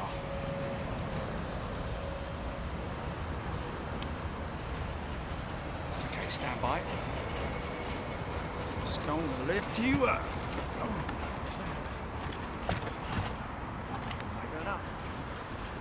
Okay, just, it's only a little bit. You're right, you're alright, it's okay, it's okay. Take it easy, calm down. Just getting the head straight. Okay. Final 09 operation of the day, ladies and gents. Oh, no it isn't. This bad boy's going out first. Yeah, but Julie, you got to come back anyway, haven't you? So.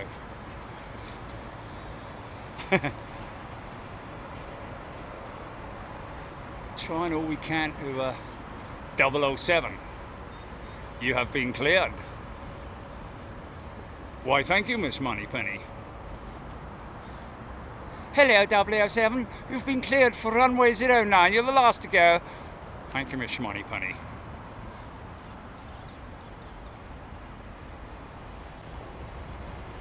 Wow, what a great shot. Screen grab. That was a potential, that was potentially a great thumbnail right there.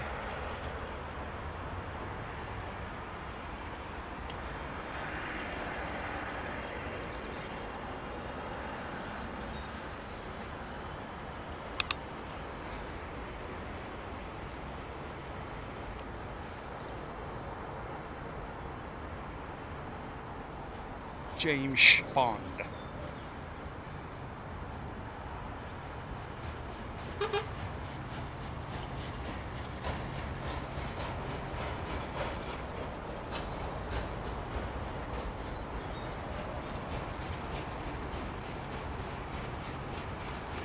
License to fly. Like it. Splendid. Korean, you're clear for takeoff 007. Splendid.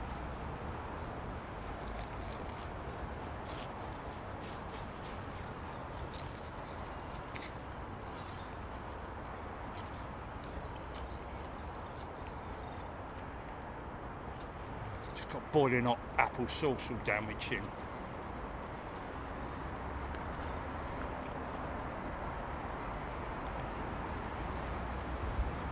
See if they do an elevator movement here.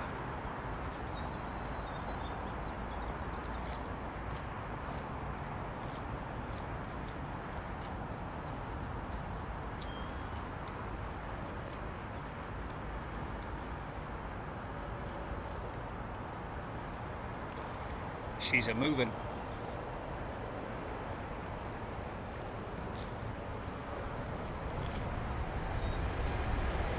Yeah. Wow.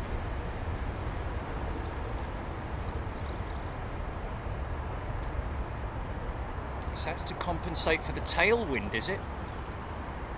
Cool.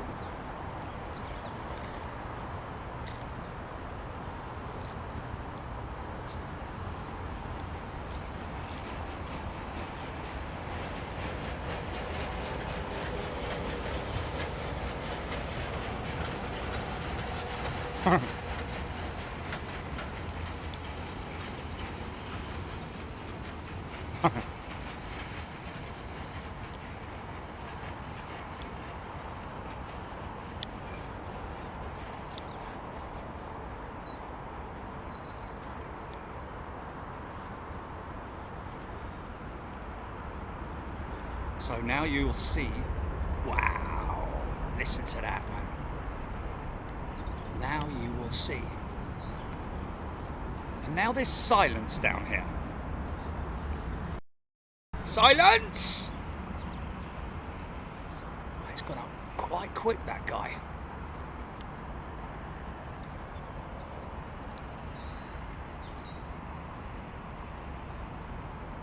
All right. Now you can see the lineup on 27 left.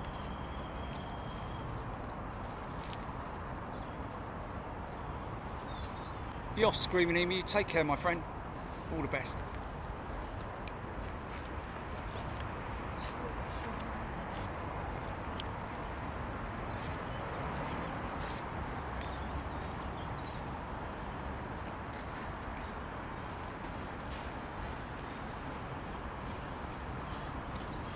Let's have a little look, see if they do a runway inspection. I thought so. There's a big gaggle of jets down there, flipping heck. We've got Qatar 350, we've got a Saudia Dreamliner, is it? No, 777. First to go out is this little Logan Air ERJ. Thanks, mate.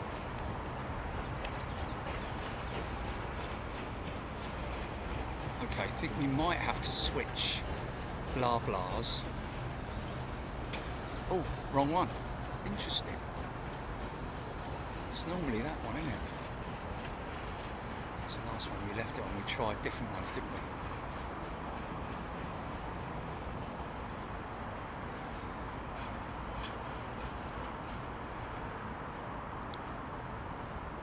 we? Aidan Campbell, yes, ERJ 145. So we're hanging for, well, the roue by the looks of it. Oh no, it's an Emirates 380 that's pushing first. Yeah. 2 Emirates 380s going out before the roue.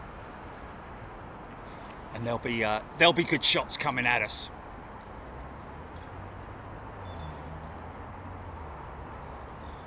Thank you, CPR. Dan occasionally, like, yeah, it does look like Concorde's lining up with it, doesn't it? Lining up with them, sorry.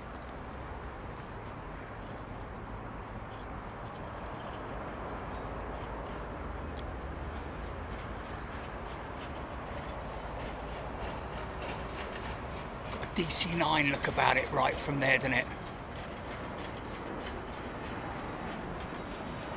Although I think the DC-9, wow, listen to that, it's very quiet, isn't it? Okay, I'm going to have to adjust. Wait a minute, I'm going to have to adjust this. Yeah, because my panning arm needs to be more verticalised, which I'm going to do now. Stand by, folks, please. It's a bit of a jiggity-pokity that's required.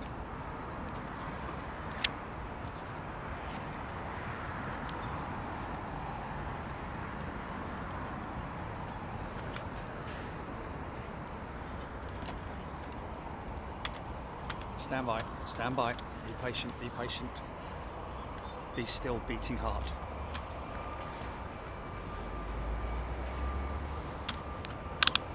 Momentarily. Right, let's check my pan. I think I've got enough there.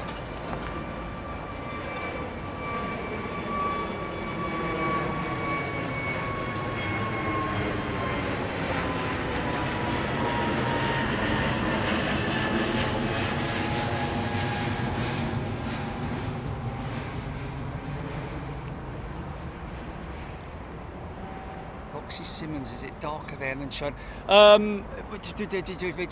Yeah, sometimes the visual on the screen is it does sort of like lie a little bit in terms of how bright it is.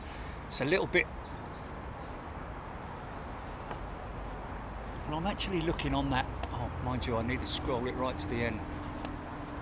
Yeah.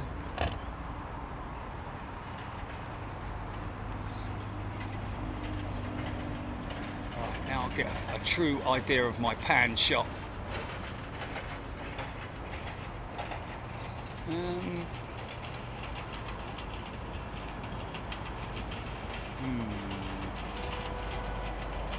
there might be a high line in that fence there. There might be a high line in that fence. Because we're normally completely round the other side, aren't we, for departures? We need to be about another 50 yards to my left. But I think we're all right here, aren't we?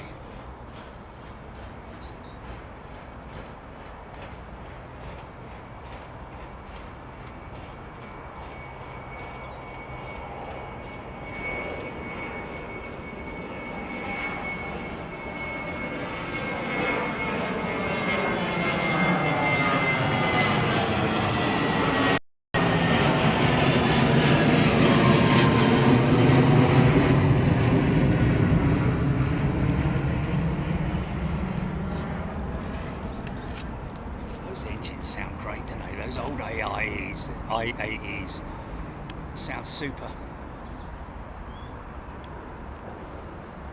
Qatar 350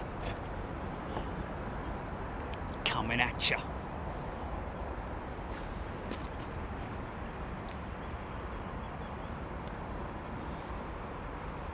Ladies and gentlemen, the plastic fantastic.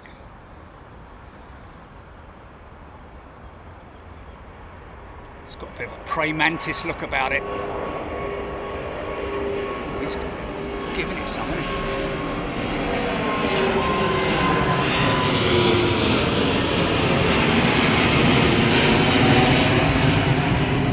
Yeah!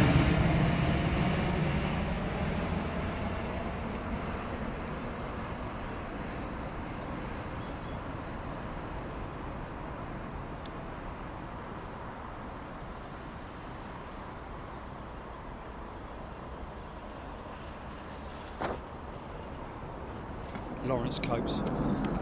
Whatever position is always the best.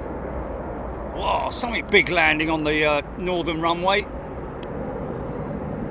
Stacking up over Lambourne, I'm hearing John Arnold.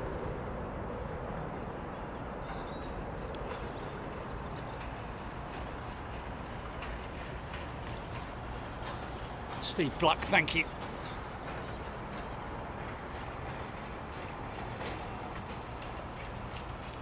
Tony Chen, loving it. Raskas XWB.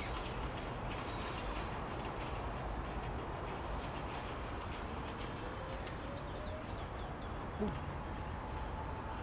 Wow, listen to that. That's this one going out. That's crazy. What is this?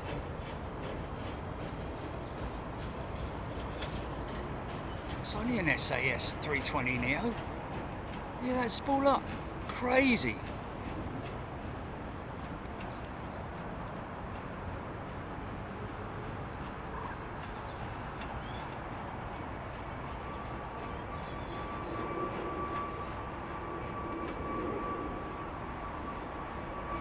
Serving the drinks already, look.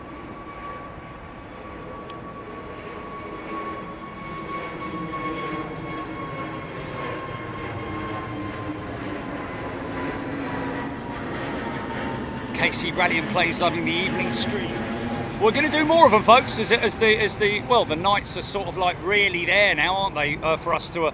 But we're going to do a few shows that will take us through till the midnight hour. No, I don't. I'm not really, but you know, 10 o'clock, that sort of time.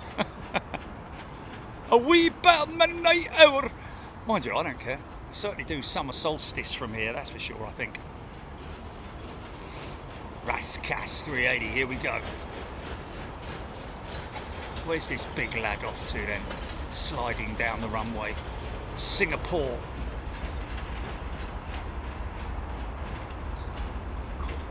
Is that the... Is this it coming towards us? I think it is, you know.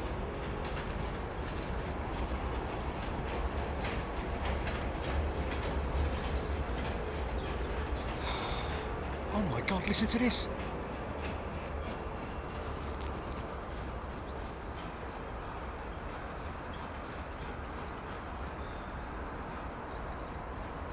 Look how low that is, man.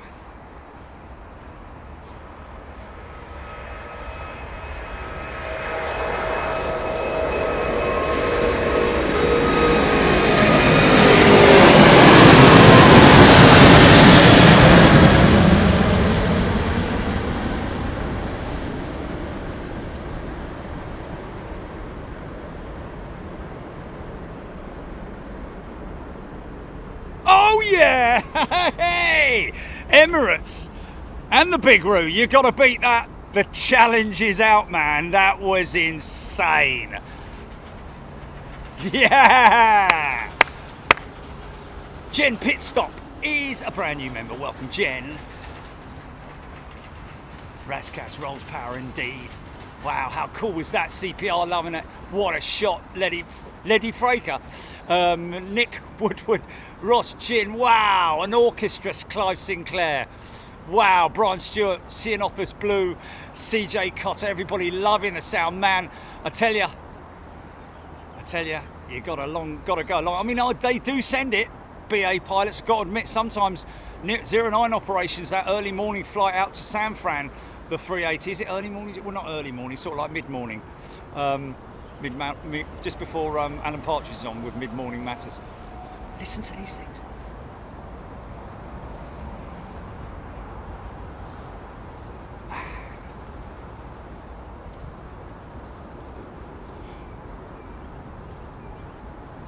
Ken Farmello, great early morning in Australia, great time to watch. And Ken, that's why we're here, waiting for the big route.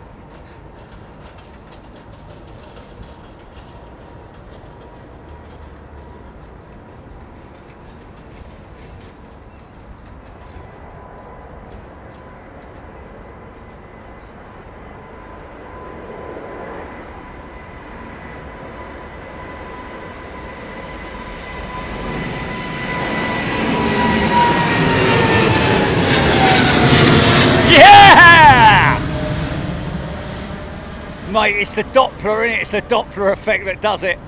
That is nuts. Wow. I tell you what, it's double bubble at this location, isn't it? Look at that. Wow. Absolutely. Listen to them spooling up.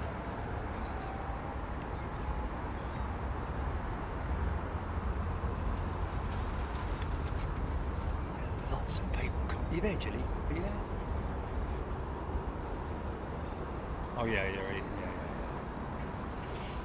Royal Blue Ridge. Watched a bit of dinner time today, and you're still here.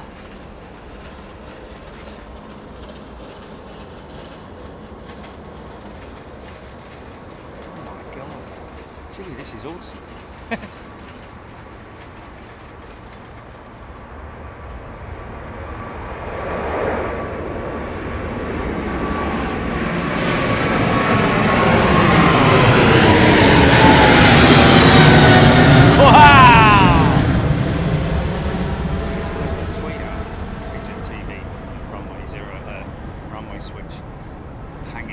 Hanging for the big route, and then at Qantas, something like that, maybe, I don't know. Wow, I just love that shot's a bit like Anchorage in it, with the bank shot of the jumbos as they bank. Oh, it's just all good, mate. It's all Dave, isn't it?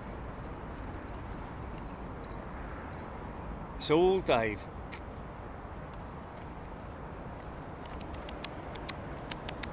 What's that, Skippy? You want to push back? Right, okay, well, we'll have a little look and see if we can get you out, mate. Oh, right, I still got a few bags to pack, right?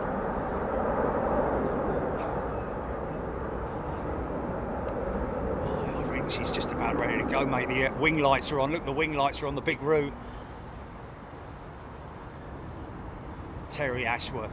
Oh, is it? Oh, okay. Michelle Newcomb, amazing. Yes, it's just changed it.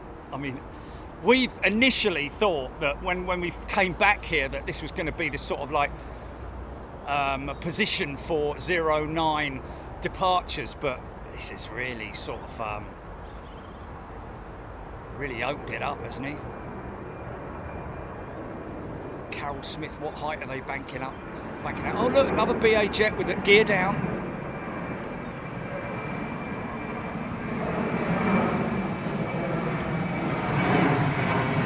There's two we've seen today.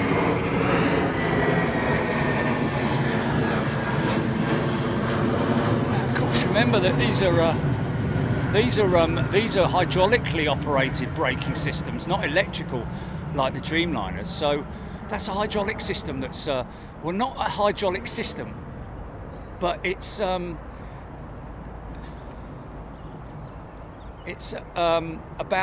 the it's about one of the actuators, one of the hydraulic units not operating properly on the brake system. You know, one of the calipers. on the brake calipers.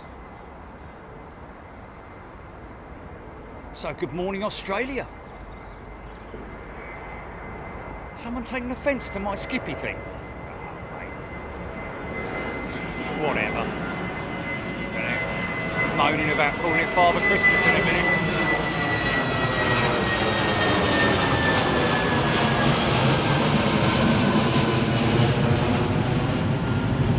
Laughing up fuzzball prefer the Big Brother A340.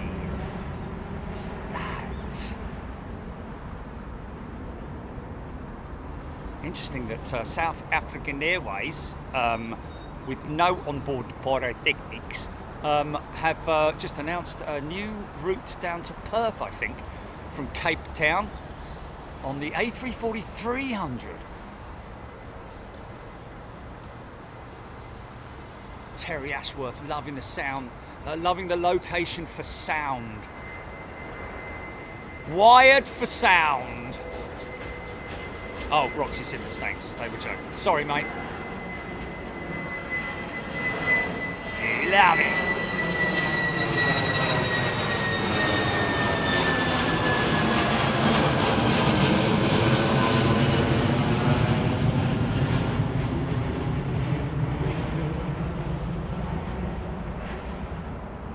What we got lined up?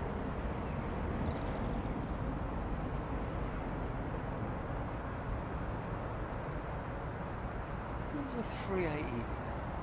I'm seeing a 380 nose to tail with a... What's going on there? Is that... Hey? No, it's the Emirates. There she is. There she is. She was just facing the wrong way on flat red R24. Gobba! Look at the ones with the big one.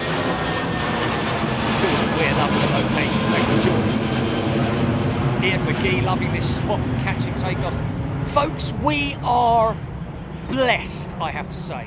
And I'm telling you now, there's a good chance that by Friday, we might even have another location to add to the tally of amazing locations that we have at London Heathrow.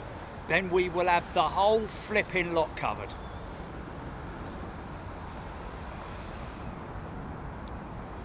Raskas got a few 320 family, then American triple and Emirates 380. Yeah, see those both in the lineup there.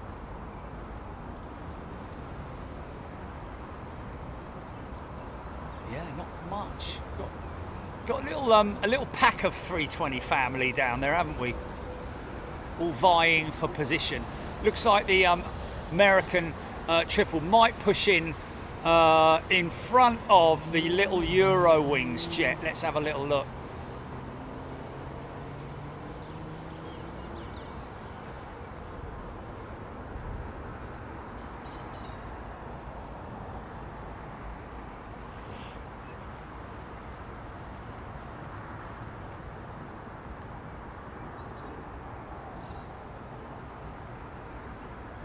Nick Blako. Odd to think the BA319s and 320s are as old as now as the Tridents were when I was growing up in Dorney, and they still have loads of life left in them. Yeah, well, I'll be honest with you, they have a load of life left in them, but I think BA would prefer, I think BA would probably prefer those aircraft were long gone. If they had their way, as with most operators, they would have retired those jets many, well, not many moons ago, but you know, definitely is a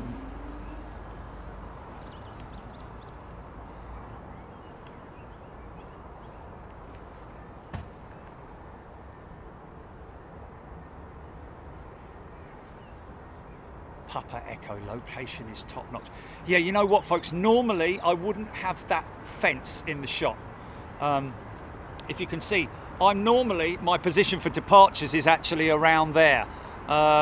So to be able to, because the fence line actually drops a little bit down there, so it actually creeps up a little bit here. So that's the reason for that being as it is. Normally the departures, and I'm not carrying the whole lot all the way around there, so we'll have to just put up with the fence. Freddie Hind is a new member. Welcome, Freddie. Get ready, Freddie.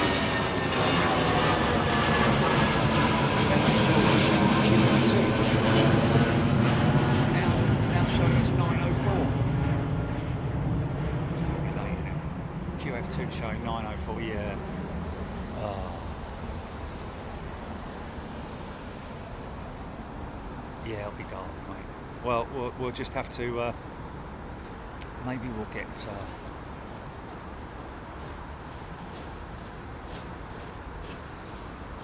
Yeah. Gary Lee, I think the reason for the whole engine glow thing in Sydney is because of the fact that they maybe depart with less power. I think they're regulated here at Heathrow with the power on takeoff. I think we'd need to see a 737 NG, wouldn't we really? But you see them on the 330s as well on Kurt's stream. I look, see, got a 7037 coming out. Great audio though. Okay, American pulling in. Mark Merrithew. Well, I'm not going to read his comment out because he won't hear me.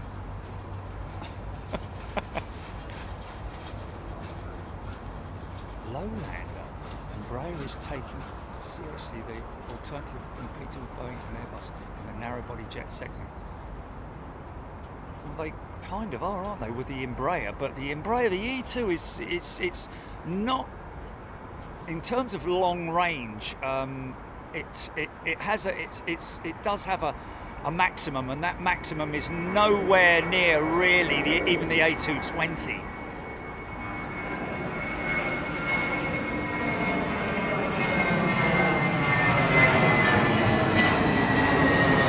What you'll find is that Embraer with the E2 line, I think that Embraer are more sort of like gunning for the Asian market with the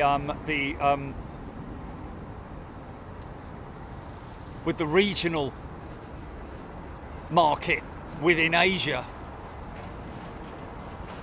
Oh, really? So in terms of competing with Boeing, it's unless they're thinking of a new aircraft, of course. I don't know.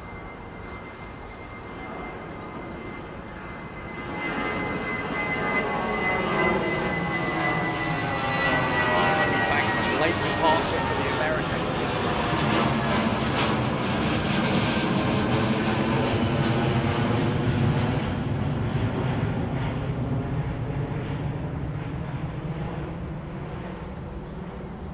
Alex Hilton, that is a hotel, isn't it? It's not the HGI, is it? It's not the HGI.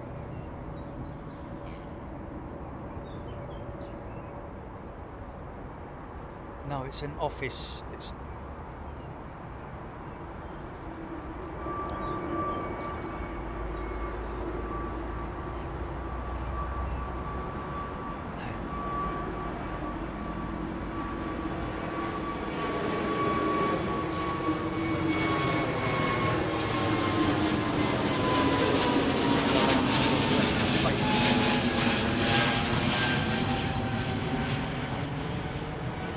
that's what I'm saying. What, from the left or the right? Oh, okay.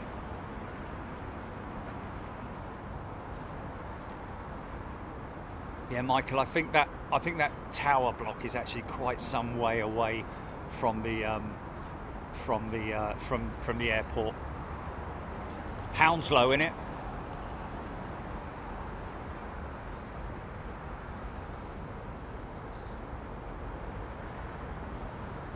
Oh, okay, Lowlander saying, according to the Wall Street Journal, studies carried out by plane maker, I imagine what he means by the plane maker, showed that the company or studies carried out by plane maker, or whose plane maker? Is that a magazine or something?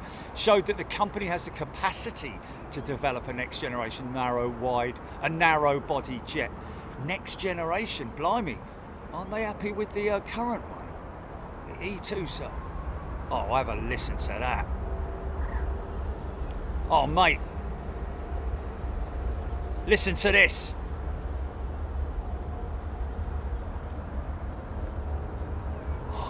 It's got to be Trent's. It's got to be Trent's.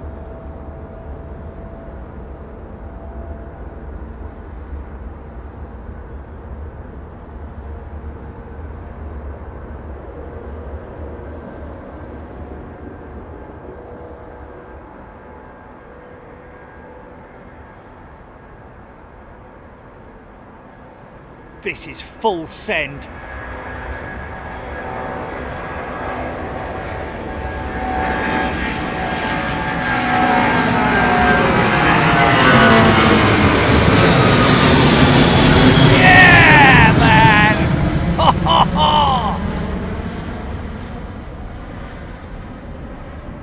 God bless America and the United Kingdom for the engines.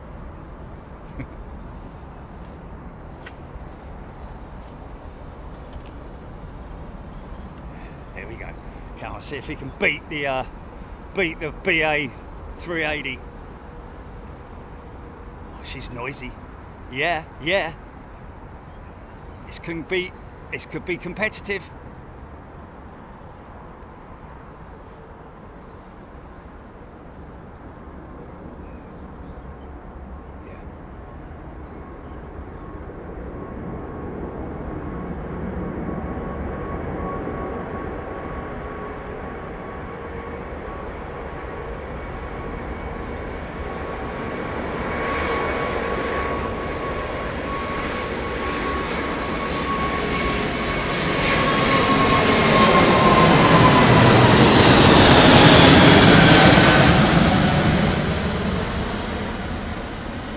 Turn climb.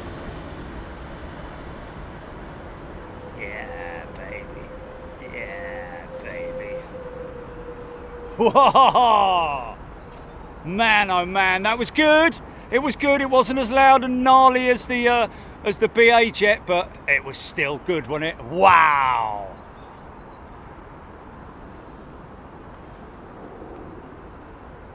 That's insane, man. So we're hearing 9:04 for the big roof, folks, so it's not going to happen tonight.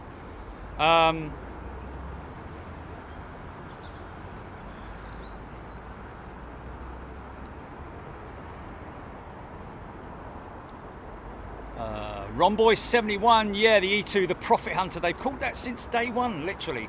That's their call sign, literally, for the E2 jet. And that is... easy, son. Flipping heck.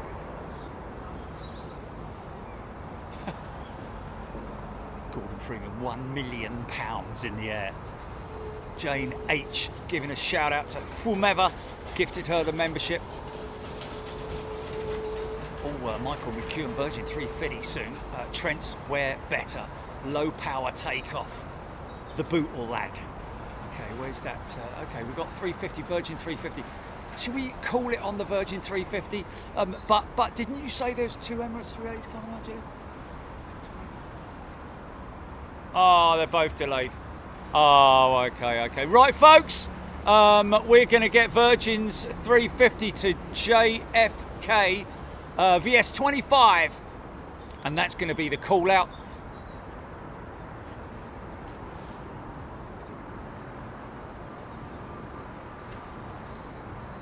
Ben B is a brand new member. Ben, great to have you with us. Sorry, we're going to be cutting literally after that Virgin 350 departs, but a very warm welcome. No doubt you're going to be catching us on Friday, folks. Don't forget, we've got the on-air show this coming Friday. Alex Hilton had Jerry's dinner being delivered. Fastest Uber in the West. Your meal has arrived. Flipping heck, I only ordered it 2 minutes ago. Fair play. Give him a tip. Brian Stewart, don't know if you're still planning Haneda, is that? But just closing down runway 4 right, 22 left. Today for 37 days through June the 7th, runway is commonly used by narrow-body jets and inter-island flights. Oh, Honolulu, that is, sorry. Oh, that's great feedback from Brian Stewart. Did you catch that, Julie? Just make a note of this. Honolulu, closing down runway 4 right, 22 left. For 37 days through June 7th.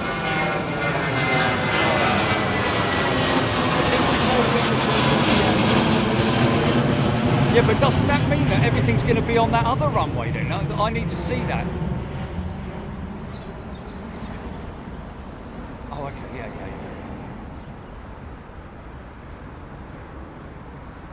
Fly SSC, no LL, still operating from Old London Heathrow.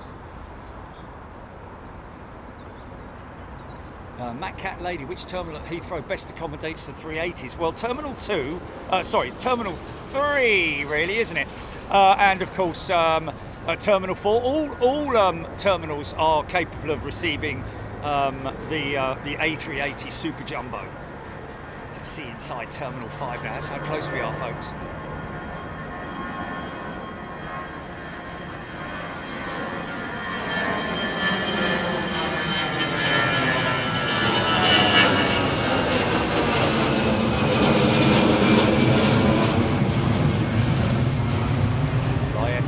In Honolulu 2 weeks ago. Yeah, we're going to Honolulu, folks. It's definitely happening. It's on to cards, but exactly when, we're not sure yet.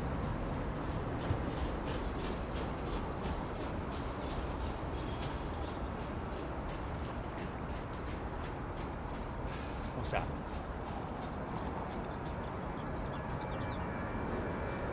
Oh,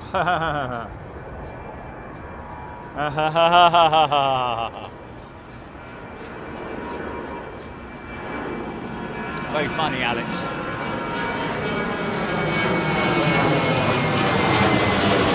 Steph. Yeah, tripping duo. I guess you could call us that, couldn't you?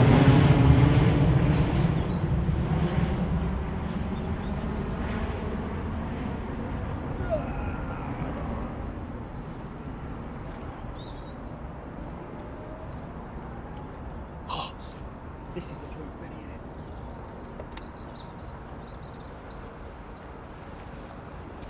Here we go. Trent XWBs. Tony Bagman, T4 has the best passenger experience for boarding the 380.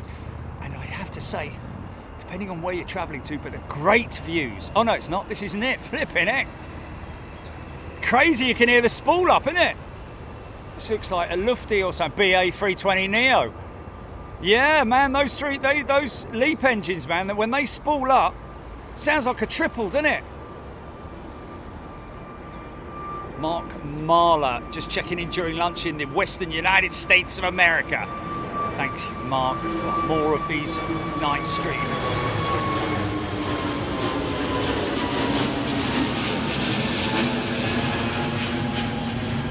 Kurt Landgraf, yes.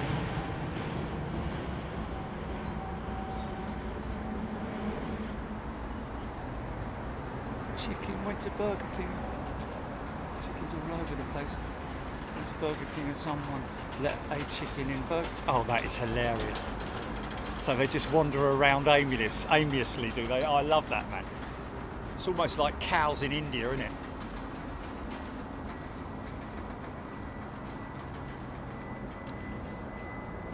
Here we go, folks.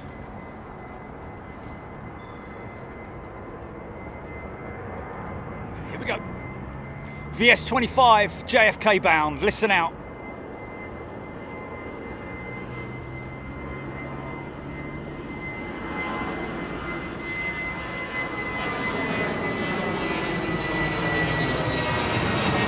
Won't hear the sport because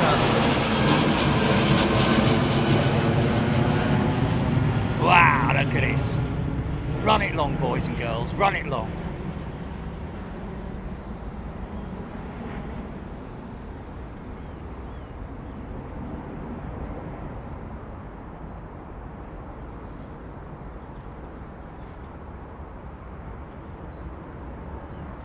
all we've got is an ambo.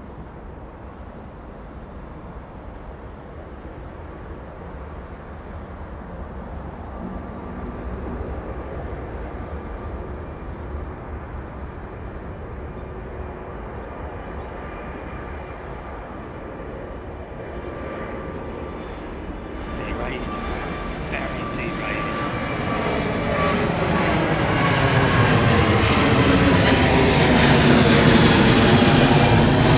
Still flipping cool though. So yeah, I think nighttime we'll have to go deep on those engines, mate. We'll have to wait till it's dark, because we've never done it in the dark up here, have we? So you never know. We could see some 330 Trent 7 glows. How about that? Well, I don't know how long we've been live, but of course, why not? If we were on the Hilton Garden Inn earlier on, folks, so we did a couple of hours up there and came down to this new Western location. They had a little bit of engineering works going on down there, because this is a private location. So you've got to respect those guys when they're doing some engineering work. You don't come down here when they're doing that. Bit of this, bit of that, you know what I mean? But anyway, listen, folks, thank you so much. Welcome all our new members, subscribers. Thanks for everything that you do for the channel. And thanks, Jilly. Thanks, Trish. And anybody else who's moderating with us today, really appreciate it. If you notice, folks, that we don't have like thousands and thousands of blue spanners all the time in the chat, we leave you guys to control that and get on with it, whilst we sit in the backs and check everything's all right for everybody and check it's nice and clean. Well, Jilly does anyway, and Trish and Marky Mark and whoever is on board at the time. Lee, yes, thanks, folks. Really appreciate it. We'll be back Friday from head office for our I wouldn't say weekly, because obviously we do sometimes not have a Friday show depending on our schedule and all that kind of stuff. But anyway, let's all get back together again on Friday, and we'll see you then. Take care. Thank you very much. Cheers. Bye-bye.